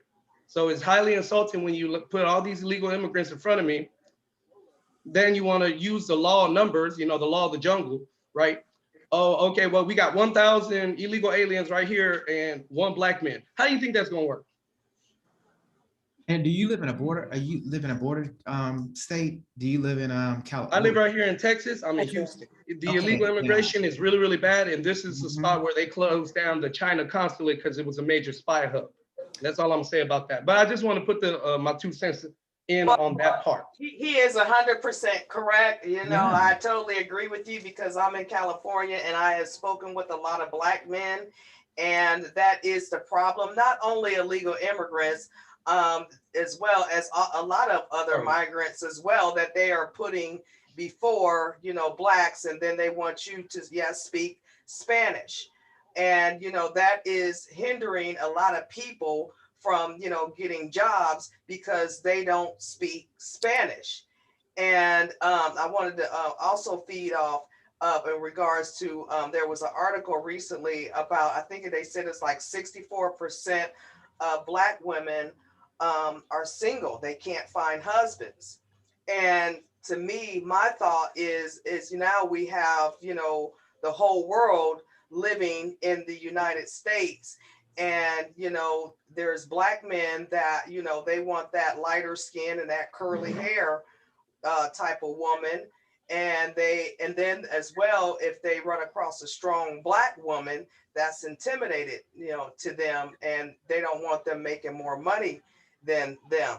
So this is what I have seen in regards to, you know, the Black family breaking down as whole, because now we are in competition with the whole world that lives within the United States, which is making it difficult for Black Americans to advance and grow. So it is a problem, and I 100% agree with you in regards, because I know, because my son, I have two sons, two Black sons, and it's hard for them to get jobs if they don't speak Spanish, or they will hire you know, a foreign, you know, person over a Black man. So I totally agree with you in regards to that. That's very true, because I didn't know in construction, only time I worked construction my entire life was fresh out of high school. My first full-time job was a company called Long Fence in Maryland, where I just pretty much cut steel pipe and they made gates and fences out of it. And I just had to measure the pipe and mark it and cut it with like a big like cutter kind of thing. But a job back then, they hired me, no problem. I was making $12 an hour with benefits. There's no way on God's green earth that a Black American will get that same job now for $12 an hour with benefits. There's no way that'll happen, because since since me being 18 to now, the illegal immigrants have been flooding this country since then, and now they can get somebody doing that same job for $5.15, $5.30 an hour, and they'll work twice as hard and twice as long as I would have at 18 years old, fresh out of high school. But I learned a lot when it comes to the job, and learned a lot when it comes to the job market, it comes to my career and what I want to do in the future from working that job for 2 years. It taught me a whole lot. But there's a lot of Black youth I see now that are never going to have the opportunity to have that position and learn what I learned, because of the fact that the whole job market has changed so much because of this illegal immigration. I mean, and for one summer, I kept me and a female friend of mine, we had an apartment in Miami that we rented. And with another friend who actually lived there, we rented a room there so we could actually have a place to go when we wanted to go down there, party, hang out, and not have to worry about getting a hotel. And in the process, and at the same time, I was thinking about moving down there and working. I work in communications and sales. And the main reason why I didn't move to Florida and living in border, and I see all y'all live in these border states, is because the requirement of, if you don't speak Spanish, you basically out of luck. You're not getting a job. And I said, you know, I'm not going to go down there and have to do that, you know, because that's not fair for Americans, period. You shouldn't have to speak anything but English here. I don't understand that whole whole thing. And that's like, you know, and that is the main a real problem here. It not just in border towns, but a lot where heavily immigrants a lot of immigrants are here in Atlanta now, illegal immigrants here, and it's getting that way here too, about speaking Spanish to get employed. And I find that just horrendous in this country, that you have to know how to speak another language and not the your own country language, you know. Third Eye, you're so quiet. Did you want to chime in on anything? I'm gonna do one more question after this, guys, then we can start wrapping it up. No, you're good. You good? Okay, yeah, this is great. I mean, I had one goal, and then it's totally taken a great turn, but this has been really awesome. So, so the last question I wanted to, unless anybody wanted to harp on what Axel said. Yeah, well, I know, like out here in California where I'm at, there's people here that expect Americans to speak Spanish, because I was actually asked by a Hispanic, why don't I speak Spanish? Oh, and, no. you know, I proceeded to tell him, I said, you know, this is United States of America, and our language is English. And then I don't think it's fair that the American people in their home country should pay for going to school to speak another language that is not of America. That comes from, you know, Spain and Mexico. We shouldn't be put on the hook financially for other country people that have migrated to this country. And as well, we should not be denied employment because we don't speak a language of migrants that have migrated into the United States. Because there is, there's a lot of Hispanics that have been here in America for 30 and 40 years and can't speak a lick of English. Exactly. Well, you know what? I speak Spanish, but that's by choice. So I agree, even though I chose to speak, my mom actually, it's weird. My mom actually kind of saw this coming and she forced me to learn Spanish from an early age. And then I actually liked it. I like learning languages personally. That's my choice. But I definitely agree. If you grow up in a country, you shouldn't be like, you shouldn't have to learn Spanish in your own country. Another country, like, and when you go to other countries, there's no other country I know that does that. Yeah, right. I was getting ready to say that. Right. France don't do it. Italy don't do it. I was talking about I lived in Taiwan for 2 years, and you know they're very, very nice people, very accommodating people. But it's like if you want to even get like, I forgot the name of it. What's an equivalent to like a green card? You have to like speak Mandarin. Like you can't get it like that. Like there's no way. Like I had to have a visa. I mean, there were illegal immigrants that worked there that were like Americans from other countries that was like teaching English under the table. They were illegal immigrants. They you know, they could have gotten deported and stuff. But I had to have they're not as, you know, they're not as lenient as we are here about that. It's just insane. You know, that's why everybody's trying to come over here. Yeah, because they know there's so much opportunity here that they won't get anywhere else in the world. My partner went to France and he said the same thing. He was there and, you know, France is the worst. Right, he went there and he has a Southern accent on top of that and he's white. So therefore they all and in the year of Trump, and then he's over there and if you can't speak French, they don't, even if they know how to speak. They won't even recognize you. They look at you like you need to speak our language. Exactly. I've heard France is like the worst countries. Yeah, like really? Even if you speak French, but your accent's bad, they're just like, oh, like they won't even mess with you. They wouldn't even look you in the eye. I've heard that they're like the worst. They're the worst.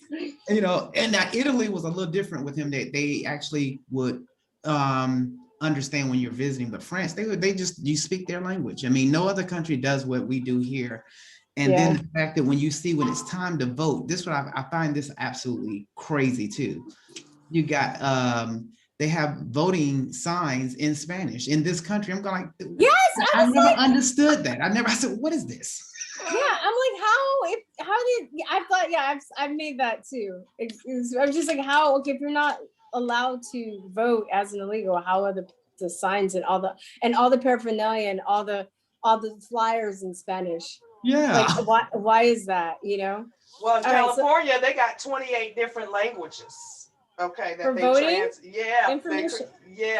28 different languages. I said, you know what? All of this needs to be in English. If they can't speak English, to me, you know, that should be one of their requirements for them to become a naturalized American citizen, and as well as them to get a visa. That should be a mandatory requirement. And not only as a functionality, but it's also just sign of respect. Because it's a lot of effort that you take to learn a language. And when you're learning a language, you're also learning culture. So when you go to a country and you learn a different language, it's also just like a kind of an olive branch that you're giving to people, that you've taken the time to try and relate to them and try and speak to them in their language. There's what is that quote that's like, if you speak to somebody in another language, you speak to their head, but if you speak to them in their own language, you speak to their heart. I'm paraphrasing, I don't remember the name of it, but basically, you know. All right, last question. What do you think it would take to wake Black people up to kind of the reality that's going on that will empower them? Wow, that's a really tough question. Yeah, That's that's a mouthful right there. I mean, I didn't say it was gonna be easy. Y'all, come on. Get educated. We gotta educate them. We gotta deprogram their minds. We gotta uplift them. You know, But I wait, think I want to say 1 second. You use the word deprogram. That's what they say they want to do to us. So what's the difference between deprogramming them, or like they're saying when we're saying that they're brainwashed? They say the same thing about us. So what's the distinction that you would make between saying that between differentiating us being brainwashed and them being brainwashed or not being brainwashed? It's all about mentality. For every 100 people, 100 Black Americans, one, go live in Africa, go live in South America, go live in some other part of the world, and then come back and that, you know, and like, yeah, I lived in this place. I was in this country, and unless I'm part of the royal family, I can't go up higher. Do you know what I mean? And in this country, they live under socialism, and this is what it's like for them. I mean, I think the problem with Black Americans on the whole, and this is like most Americans, is America is such a rich and prosperous and free place. Americans take for granted all of this wealth, right? Yeah. And don't understand. I grew up in Lesotho. I saw poverty, but I also saw spiritual richness as well. But people didn't have running water or electricity. I grew up in Maseru, the capital city. It was like growing up in a permaculture farm. Sometimes I was late to school because I had to wait for a herd of cattle to cross the road. You know what I mean? And it was lovely. I mean, I wish I lived that way right now. But at the same time, people had to work hard manually just to stay alive. They grew their own food, they raised their own food, and they would sacrifice everything just to get an education, you know? And Americans over here, I mean, I really feel like in a way, socialism has been around for a lot longer than we know. And so you've got Americans living on the poverty level, but any other so-called third world country, they're living like emperors, you know what I mean? And so I think most Americans, Black Americans included, have no idea just how rich this country is and how many opportunities, because many other countries, like I said, unless you were born into the elite class or born into a royal clan, you'll never get higher than this. And then they don't have rule of law. You know what I mean? Like if your family members get killed, you can't go to the courts. The police are not going to help you. They're like, well, too bad on you. You're not part of the protected class, nothing we can do. And Americans just don't understand it. They have absolutely, you can be really, really poor in the United States, still have a cell phone, still have TV, still be able to get around. The government will take care of you. You can get food stamps, Section 8 housing. There's so much. There's this massive, massive safety net. Other countries don't have that, you know? So if one out of 100, one person just goes and spends like a semester or a year in another country, they're going to come back and they're going to talk to the people in their community and educate them. And I'm telling you, if the United States, it looks like United States has fallen to communism already, but once the guns are gone, it's over. There will be no safe place to live in the world. There'll be absolutely no free place to live in the world. Unless you go live in the woods. I've got friends all go over off the grid. You know, and they're so miseducated about what life is like. Like I've got friends in other countries, they're like, well, you know, in the United States and Americans, and I'm like, you have no idea, you know? So that's just what, one out of every 100. Yeah, I agree with that because, you know, I went to Thailand and I was there and, you know, I seen how their people lived and, you know, how, you know, their economy worked. And I tell you, I was there 2.5 weeks and I was so happy to get back to the United States that I just wanted to kiss the ground and say, thank God that I am from this country, because people don't, you know, like she said, see how other country people lived. We, and I agree too, that Americans, yes, we are spoiled. If you go to those other countries, you won't have the luxuries that you have here in America. So I think they take this, what they have, for granted. So I totally agree with you on that aspect. And you know, one of the things that when it comes to what will it take to wake Black people up in this country, and I'm gonna bring up someone's name, and a lot of people don't like what she said in this particular comment. I agree with it. And Noji hit on it, you know, about going to another country and seeing what real poverty is and how these people live in these other countries. When Candace Owens said Black Americans are spoiled, she said they're spoiled, but that applies not only to Black Americans, but to all Americans. You're spoiled because you're used to the convenience of having everything, the access to everything that other countries, people that live in other countries don't have access to. I saw poverty when I left, I saw real poverty when I left this country. And when I saw it, I had to turn my head because I almost started crying because I'd never seen anything like that before. And I was like, we don't have that kind of poverty here. You can live on the street here and living on the street in America and still live better than you would in these third world countries.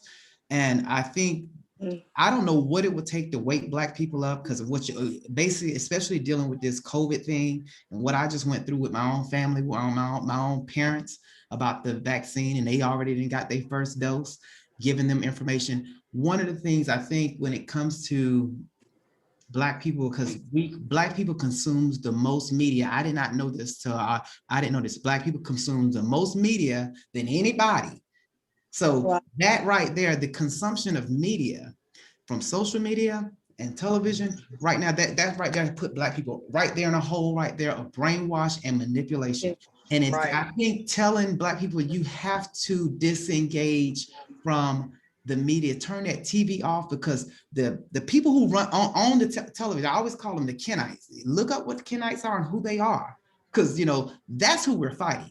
We're not fighting white people. The Kenites hate white people. They don't like white people either. And them are the fake Jews. Okay, so they own it.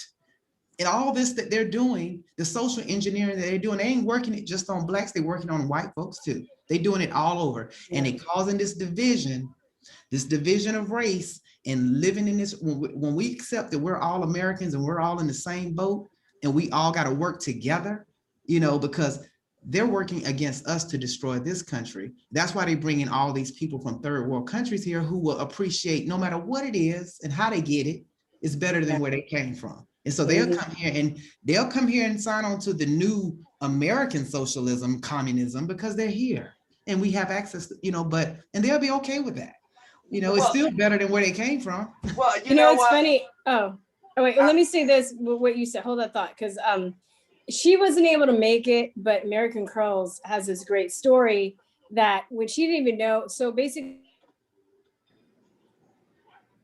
Oh, your sound went out. Your sound went out.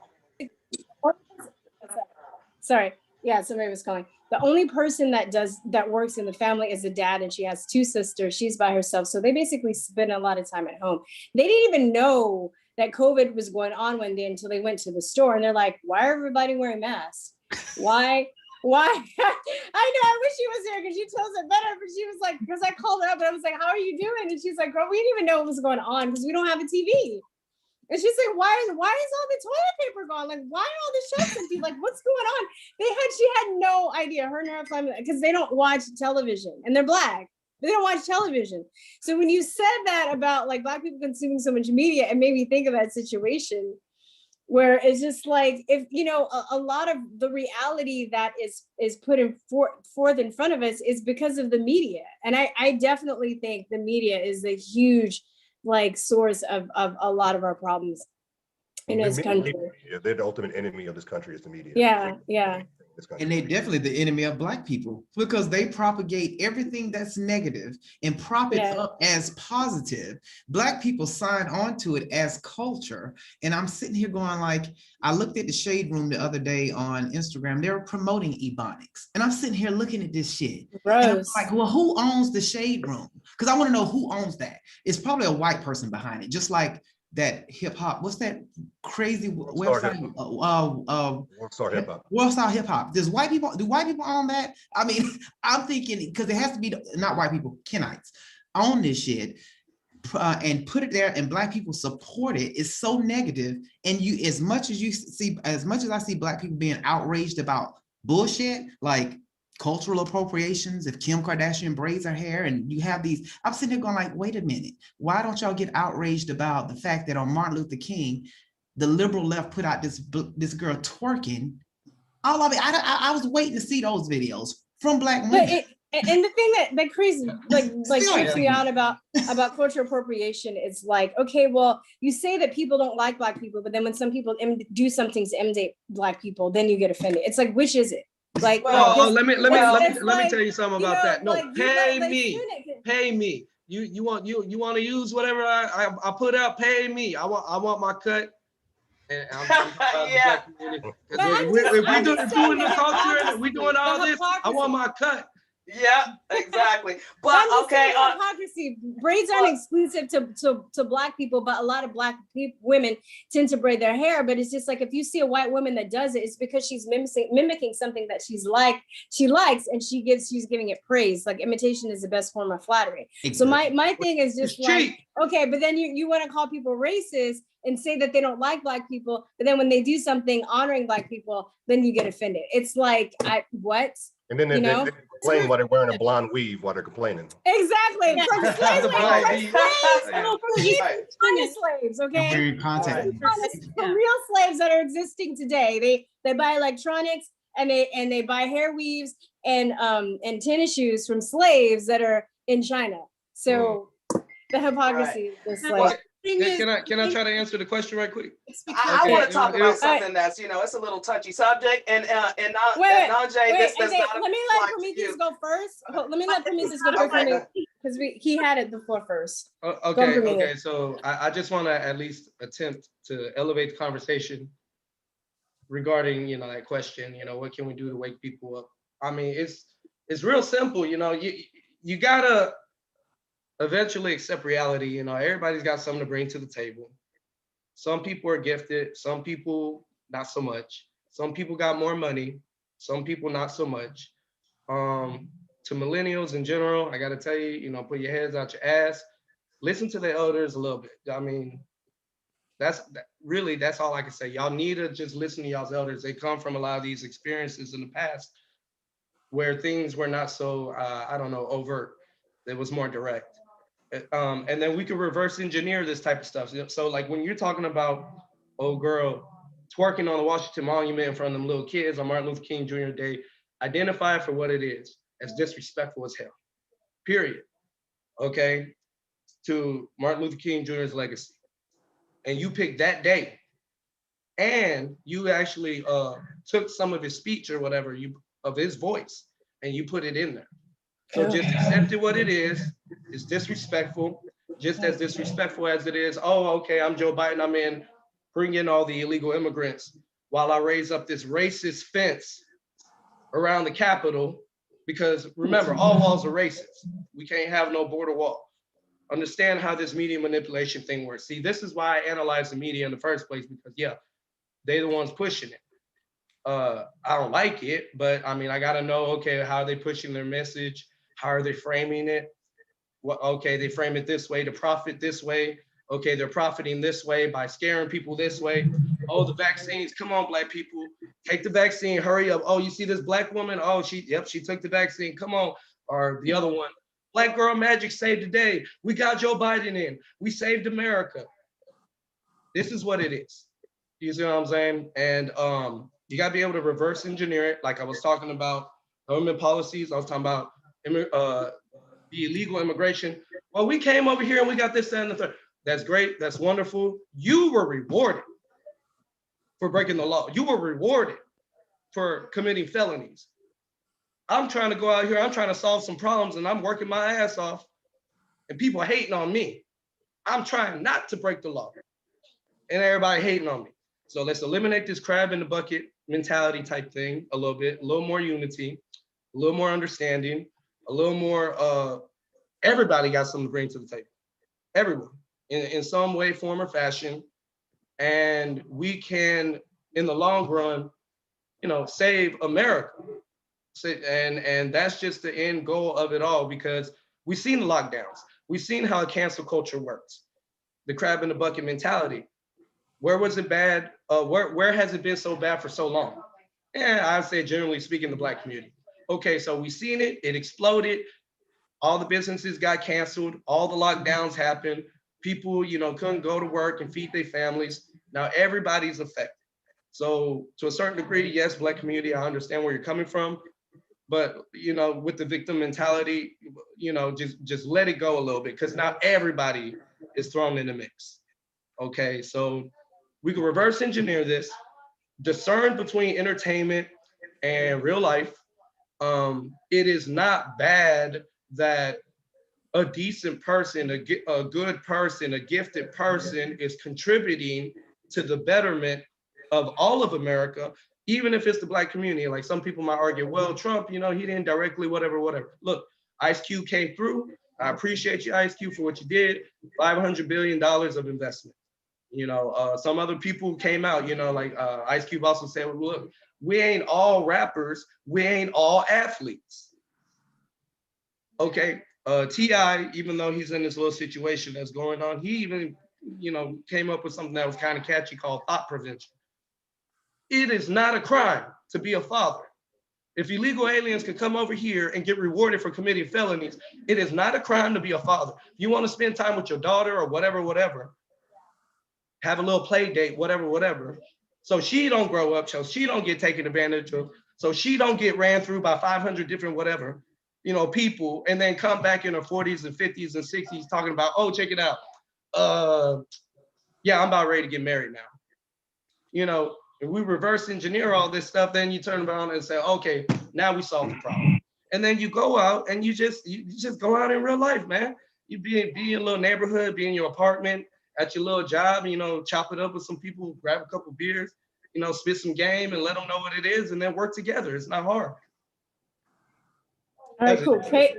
We have Kayla, Third Eye, and then Christopher, and that'll be it. So Kayla, what do you want to say?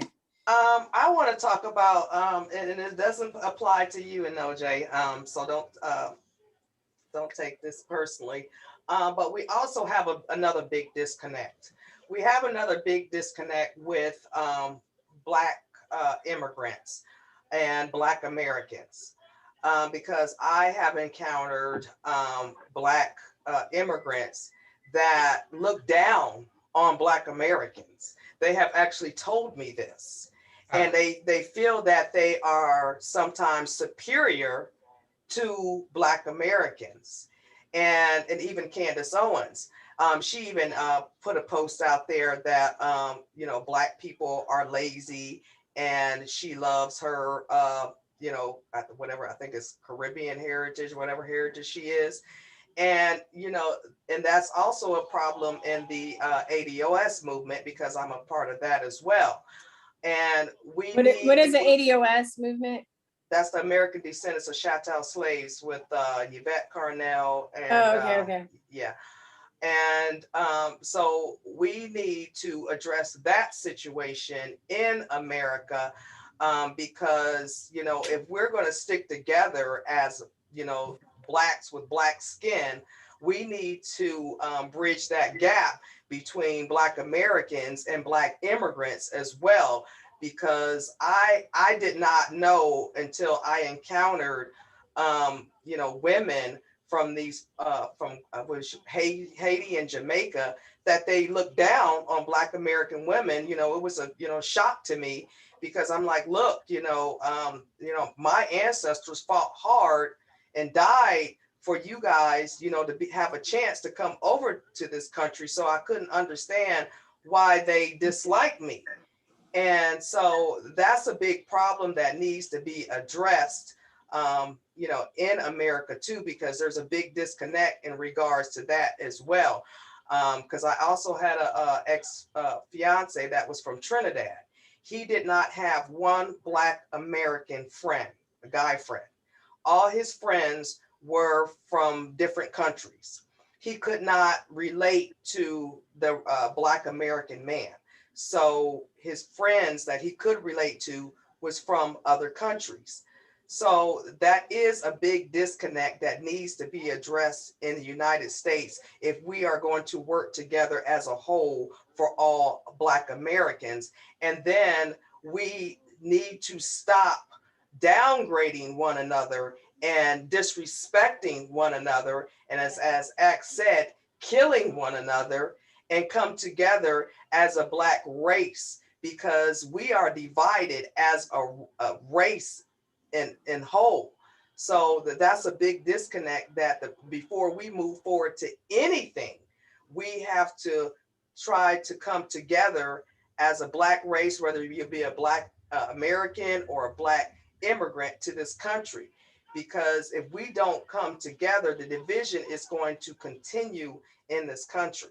Okay, let me interject right there on this ADOS thing in Yvette Carnell. And you know, when I saw that whole ADOS thing start up, you know, and when you talk about division, see, I look at Yvette Carnell, I have no respect for her. I'm just going to say that right off the bat. I have no respect for her and all that, because that's injecting this ADOS thing and separating Black and immigrants in this, and there's immigrants. The immigrants that I've come in contact with, the reason they don't share the Black mentality of Americans, and that's the problem. They don't have that. They don't come here with that victim mentality. So a lot of them don't relate to that part. And then the expectation that you're due something or owed something because of your color or because of some history, what happened in the past. See, so when you inject, okay, you start dividing, because you're dividing people. Like, once again, you're dividing. The Black community already have a lot of division going on in it anyway. And we're divided upon party everything. Too, and when you bring in Black immigrants and ADOS, you're causing another divisive thing. You cannot unite if you throw in division. And that's exactly what this is. And I see Tariq Nasheed do it. I see Yvette do it. They got this foundational Black American, and it's almost like there's a preference of what is, okay, with their first, immigrants a second. You know, it's like, okay, that's division. You're not gonna ever cure this with adding in more division. You're not gonna cure it, because that's just divisive. It's divisive. Well, the ADOS stems from, you know, the Black families that helped build this country. You know, like our grandparents, our great-great-grandparents, and like my father. You know, my father is very vocal. He's 76 years old. He's a Vietnam veteran. He experienced segregation in the Vietnam War. But as well, you know, they still are advocating for what is owed to them for working for this country for free.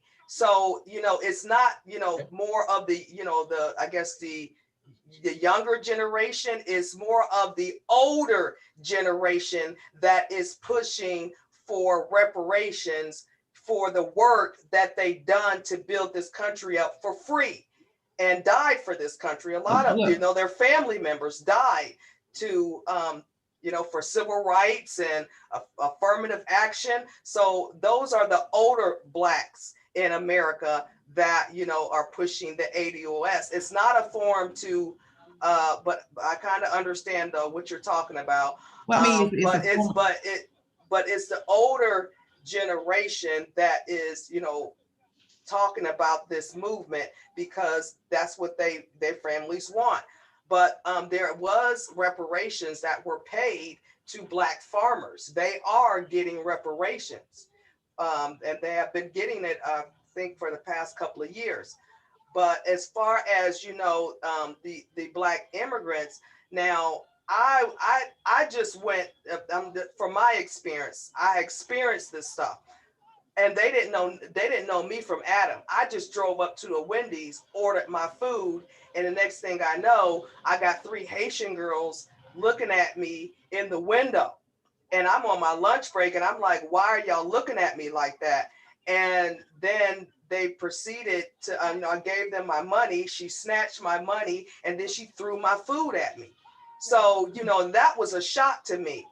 And then, you know, I was actually told by a Jamaican that, you know, they were better than Black American women. So these are experiences that I've had with these different Black migrants that have come to this country. But So see, we do have a division problem between us. But then that's broad brushing too, is what your experience with certain, like my thing is, how do you identify? I can't look at Black people and identify unless they're speaking on where they're from. Okay, and if they're an immigrant, a migrant, or whatever the case may be. But you cannot, and I think Black people waste a lot of time with worrying about what another person think of you.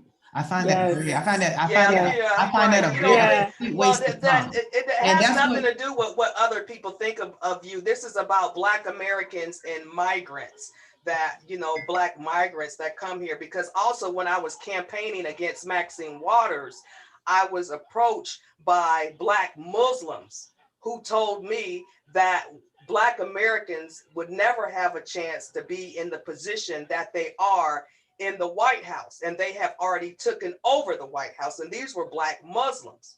So they do look down upon us. But that's now you're talking about the Muslims, their religion, ideology, or whatever. The Black immigrants. I'm giving you different scenarios of Black migrants. But what it boils down to is what I'm trying to say is we need to come together and unite as a Black race, no matter what, whether you're Black American or if you are a Black migrant. But that's what I'm saying. That's why I think because at the end of the day, they're going to suppress us all, no matter, if we're here in America or, they're Black migrants. So, if we come together as a whole, I think we'll be a lot more powerful. Well, the only way we come together if we stop labeling them as Black migrants. See, when you put a label on something, and you separate these people, and then that's where you got that's division. You can't come together. Well, we're divided as well. We have a label here in United States as African Americans, and we should be identified as Americans. Yeah. So the label has already been placed upon our race, no matter if you're a Black, an African American, or you're a Black migrant. So we need to, be identified as Americans, and that's it, to break this division. I'll tell you one thing. If you go to any African country, they're going to see you as an American. Right. Or they'll go, oh, you're an American. And you might say, I'm an African American. And they'll go, well, duh, obviously your genes are from Africa, but you're an American culturally. You're an American, because in Africa, we have all these different cultures and ethnicities and languages and ways of life. So I can't go to like Nigeria. Actually, I lived in Nigeria when I was young, my first memories, but I can't go in Nigeria and say, oh yeah, I'm a Yoruba. And they'll be like, no, you're not. You know what I mean? Yeah. So it's like only in America is, and you're absolutely right, Kayla, Black Americans should be like, I'm an American, because that is a culture, or it's their cultures that are uniquely American, that you would not have that experience if you lived anywhere else in the world. And there is too much emphasis on the physical parts of ourselves that we can't change, you know what I mean? But yeah, it's like we shouldn't have to change, And it half pertains to me, Kayla, because my mother is Black American, and I didn't really learn what it meant to be Black American until I went to college. And then I really began to understand, because I met Black Americans from all over the country, and then there were Black people from all over the world. And I got to compare and contrast and see all of these different cultures and mindsets and beliefs and ways of doing things.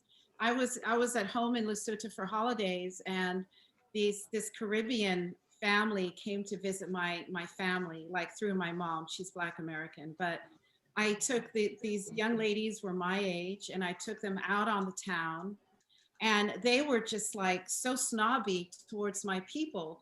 They liked my mother because she was Black American, but they looked down on my culture.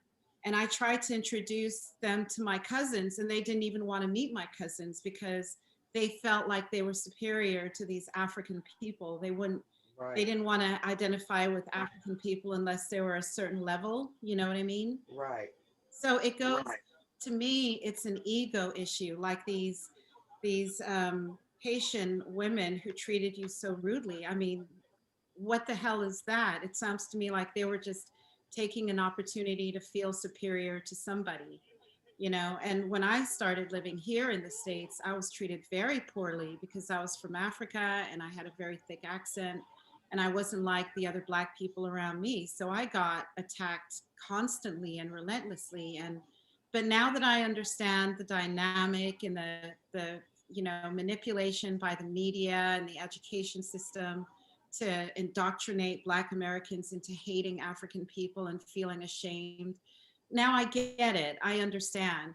And I think that like decades later, now you've got African immigrants coming here and they grew up watching how the media depicts Black Americans. Like all they get is, I mean, BT and Hollywood and the movies, and they're like, oh my God, Black Americans are the most depraved people. They have absolutely no morals. They don't care about the family. They don't care about education.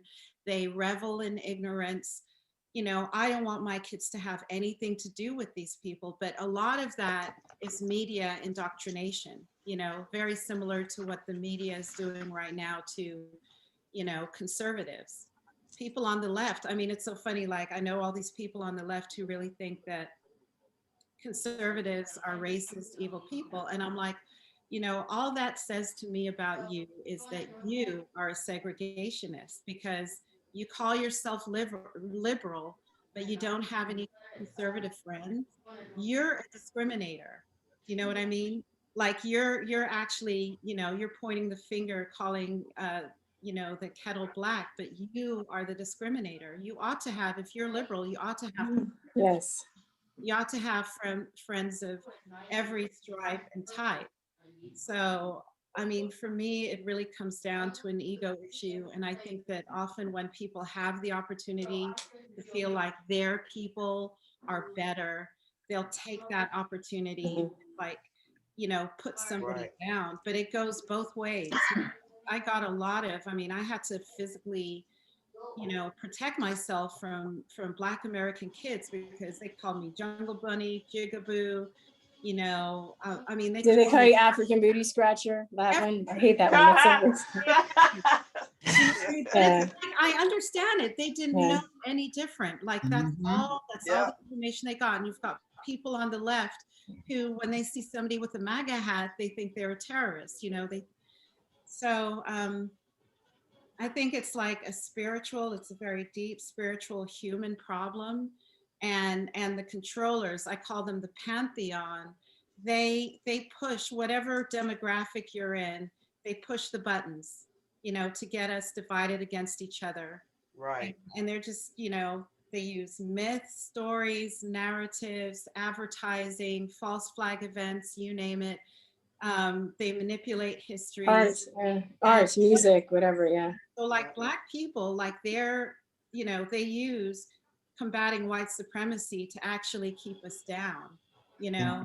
I've been thinking about this a lot. I remember years ago, I watched Oprah and she had this episode where they were going into a day in the life of different people who made over a certain amount of money. I don't know if it was like 500 grand, and different demographics, and see how they live.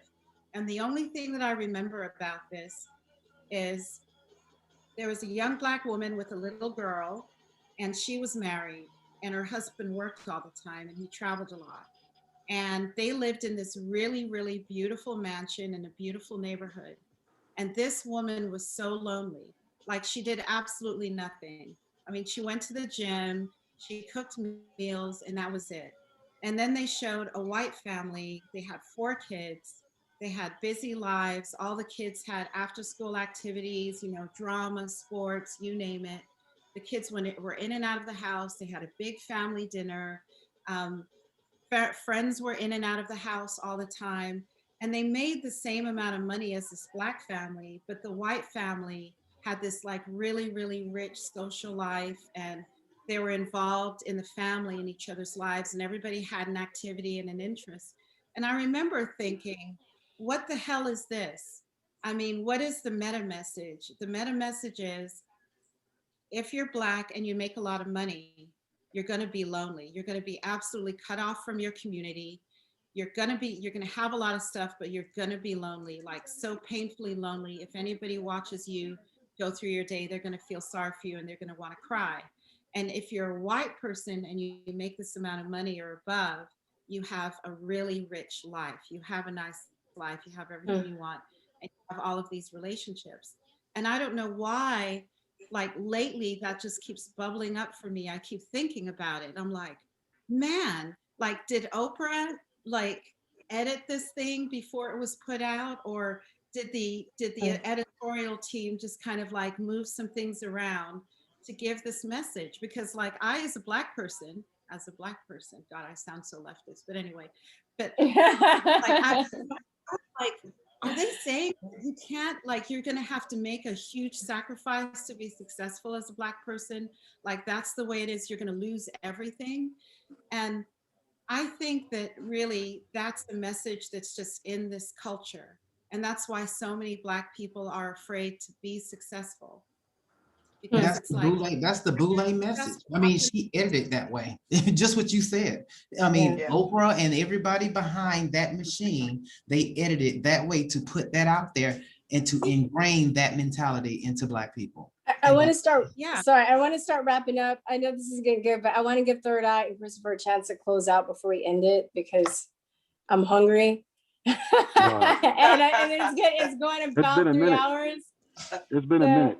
What was the question again? You weren't paying attention, so too bad. No, I'm just kidding. What do you want? What do you think will wake black people up? Would take to wake black people up? I think we're doing a good job now. Things are, I mean, a lot of information is getting through slow to them, you know what I'm saying? But it's getting through.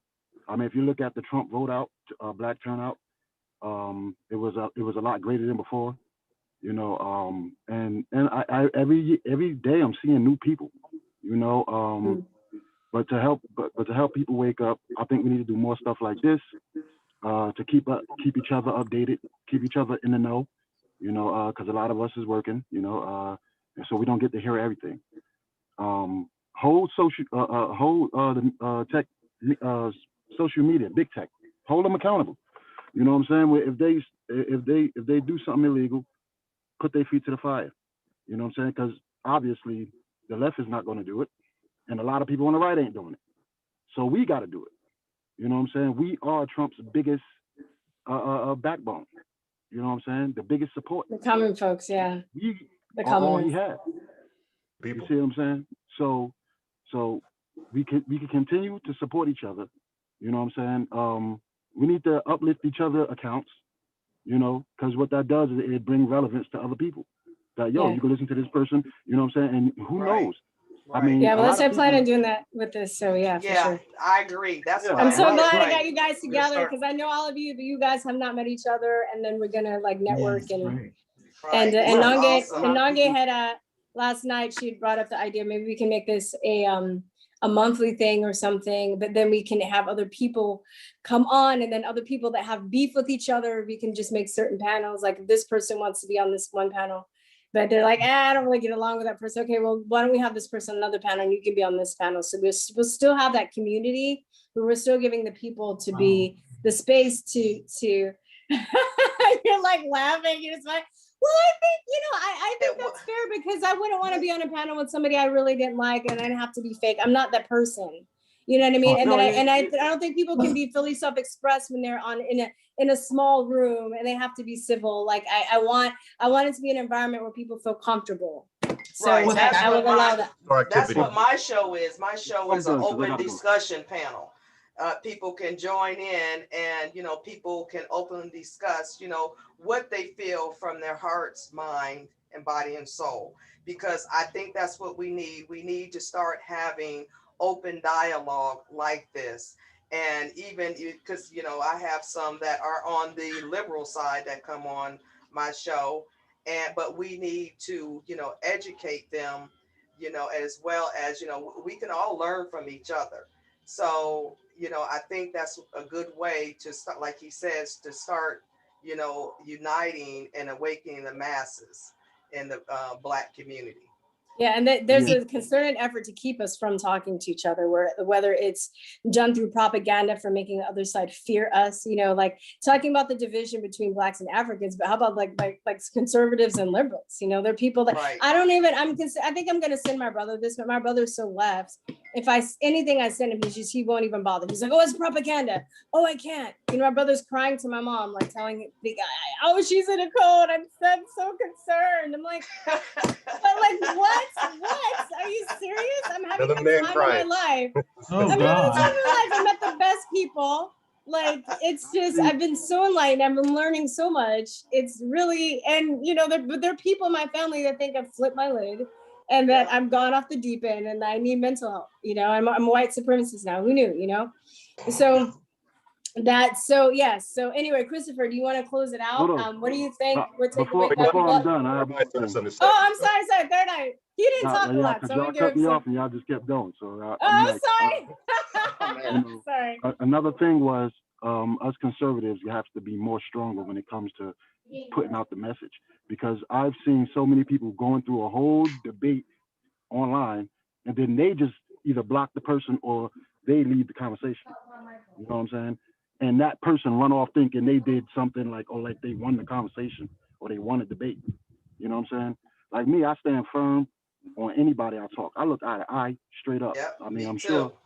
You know what I'm saying? I have an intimidating presence. Yeah. I'm 6'3". You know what I'm saying? I'm a big guy. You know what I'm saying? And I have military experience. I walk around like a leader. People at my job mad at me because I done excelled all the way to a mezzanine technician. You know, and that's one of the high positions at my job.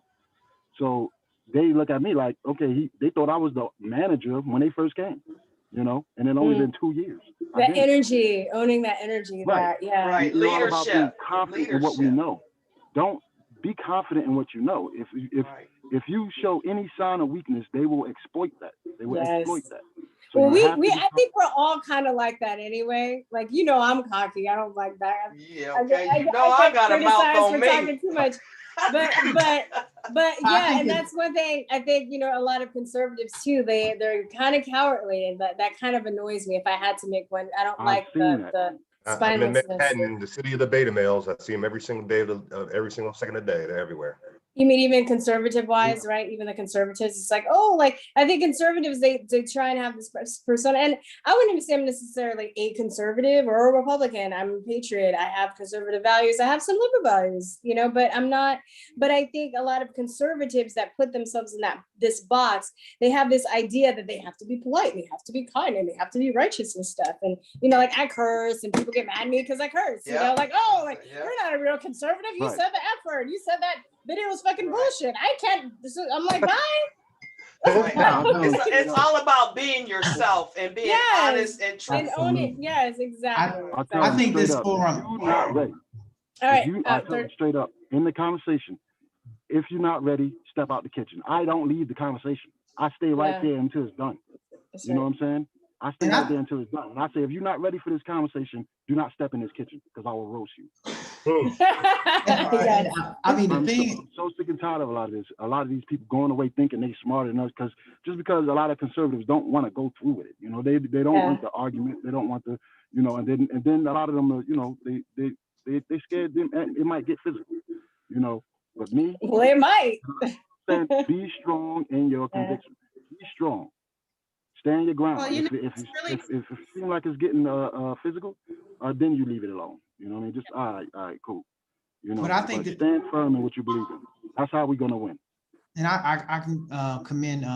I didn't know this is the first forum I've ever been in on like this, but I think putting something together like this and then incorporate more people. Now I don't know about this whole thing with beefs with other people and things like, because I don't beef with nobody.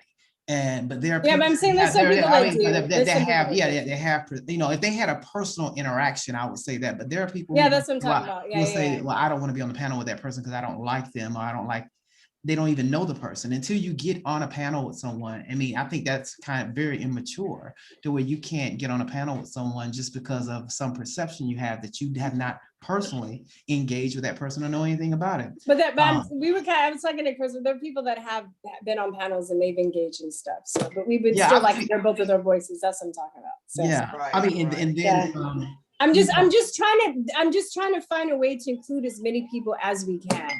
And if that's what I have to do, you know, because not everybody was able to make it or whatever, or they couldn't, the time difference or the beef thing or whatever. I'm just trying to think of ways to have all of our voices heard and you know, and be fair about that. That's all. I got a good idea. So it's real simple. I mean, like I agree with a lot of the points other people are making. Look, be yourself.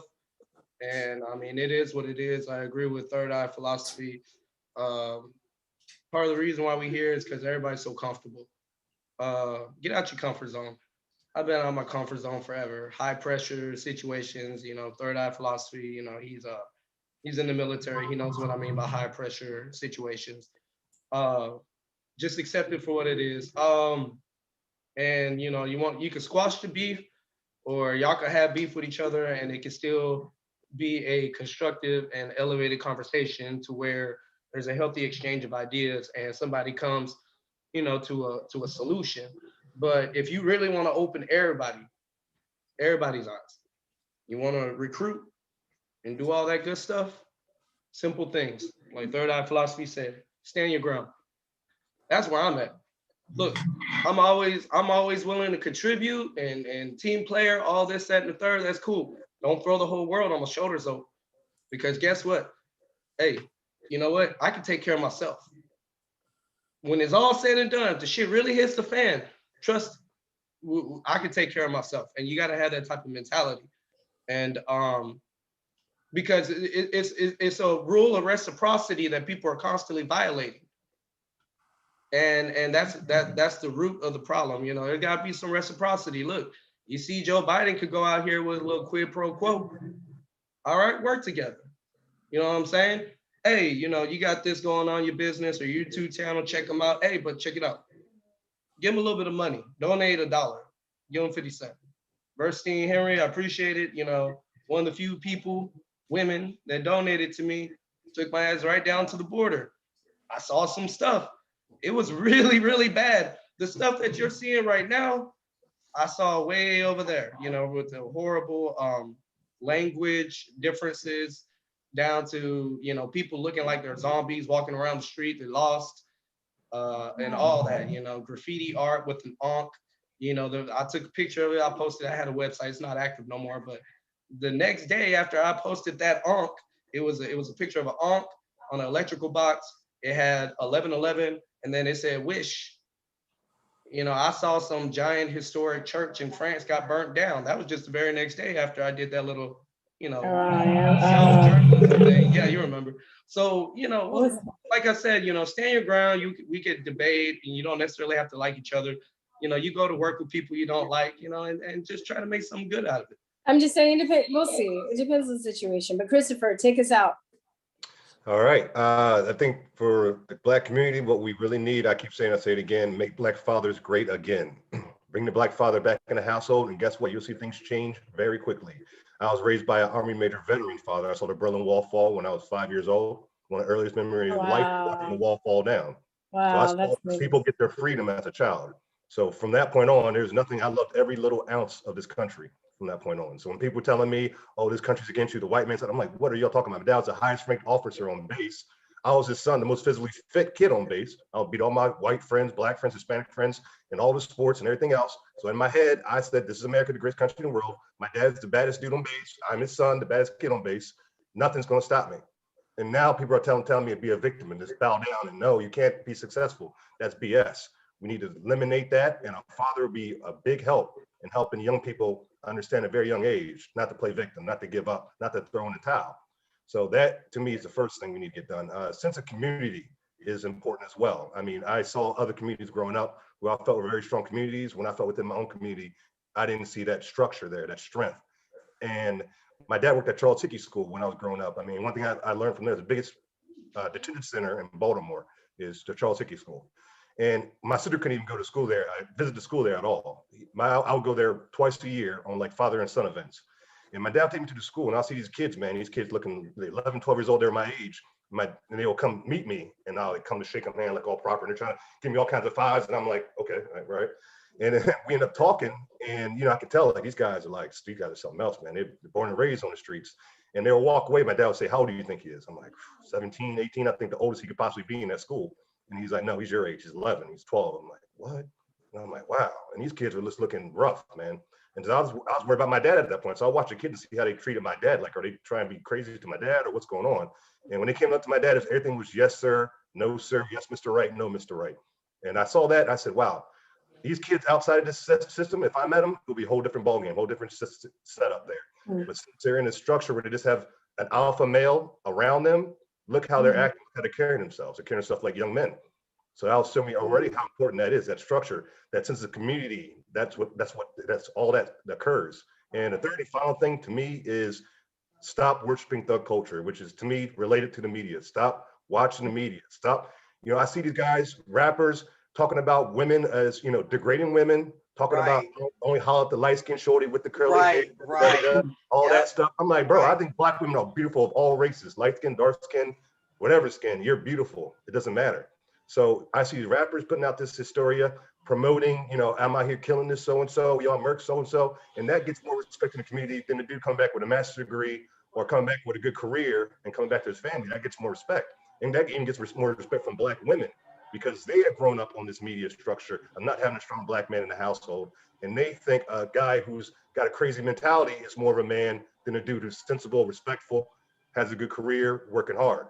So we need to get back to those three things to me, because once you get back to that sense of community and bring the Black community back where it was in the 30s, the strongest strongest family unit in the entire country, then we're going to see what this community can do. And I know what the Black community can do, because we proved it in America's past, America's history, not Black history, American history. We've shown what we can do when we're a strong community. And we get back to that again. That was so lovely. You guys, I love you guys so much. Thank you so much. This is so awesome. This is even better. Yay! Again. I'm so glad I woke up for this. Amazing, amazing job, Verstein. Very good job.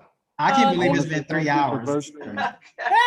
I know, I'm getting hungry, but it was great. It was very, I feel energized. Huh? I said I wanted to say thank you to you. You're like one of the few people. I've been in like a lot of people inboxes trying to get on, and I've seen a lot of people here already. Alex Truth, I shared his material before. Same thing with Christopher. I shared his stuff before, your stuff. And I just be putting people's stuff out there, with that agrees with what we're doing, and whatever I disagree with, and I also state that too, and I want to thank you again for reaching out to me. Yes. The more, you could do it, and I'm always free to reach out to me. If I'm not busy, I'm on it, I appreciate it. I appreciate it. Thank you so much. I'm honored to be here. There's so many people. All right, Verstein, you the connector. You the connector. You got to connect everybody. Right show, real quick. Christopher Wright Show. To start my podcast, I'm gonna be reaching a couple of people in this chat to do interviews as well. So I want you guys to go on. Okay. Give your handles again. Give your handles again before we go. Give your social media before we cut this off. So Axe, I'll call you out. You tell somebody Axe, turn your stuff. Where to find you guys? First thing, why don't you put it in an email? Emails. No, but I'm just saying, I'm going to cut this off, and then so people that are watching can know, and then I'll also put it in the link. So okay. Gotcha. Okay. All my contact is on axtruth.com on where I'm at on social media. It changes because I get shadow banned and kicked off on almost a lot of apps, but I'm on Instagram as Truth Nation 2, and but the best way to contact me if you want to get in touch with to do a collaboration or anything is to email me, because I get so many inboxes. But you have to email me at axel@axtruth.com as opposed to the other one, because that email account is flooded with emails. I got like 4,800 in there. And a lot of times I don't get people's emails. It gets drowned out. And then DMs, I get a lot of those too on my Facebook account. I don't even mess with it because they have basically shadow banned me and I can't go live on that. So I don't even go in that SMS box. I don't even know how to use Facebook that good. So if you're trying to if you want to contact me through my website email address, and that because I'm not ignoring anyone or anything. I just don't get it. And that's It's overwhelming, yeah. But this has been an honor to do this. When you sent me that, I wasn't thinking you were inviting me. I thought you were telling me about it, and I was honored. Oh, maybe some people did. Oh, okay. No, I was like, do you want to do it? I was honored. I'm honored to be here and to be amongst everyone. Everyone here is it's fantastic to see these people that I haven't. When you do so much, I do a lot of shows. I don't get to see a lot of people's work, but I'm actually going to look at everyone now that's in this chat. It's great. Oh, okay. Thank you. I just followed you on Instagram. Okay. Prometheus. Yeah, what's up? Yeah, Where do we find you? Twitter, Light and Fire at 33, or is at Light and Fire 33. I do have an Instagram, haven't used it in a while. And I just remembered, yeah, I got banned off of Facebook because I shared a post from my uncle, who is an ex-FBI agent, retired SWAT team, basically pushing back against the genocide, the genocide of the Black community. And it was a little clip from Tucker Carlson and Candace Owens, but they were, calling out Margaret Sanger and all that. So yeah, that's why I got banned off Facebook. That sucks. So all I got is my little Twitter, and Anange. I got my YouTube at Prometheus Unchained if you want to check it out. Yeah, that's it. All right, cool. Anange. Unmute yourself. On YouTube, questioning. Wait, start it over. Yeah, go ahead. Yeah. On me on YouTube, questioning thoughts. It's a new channel, very new. Otherwise, if it's hard to find, Inange Kabele, and then questioning thoughts, search me on YouTube.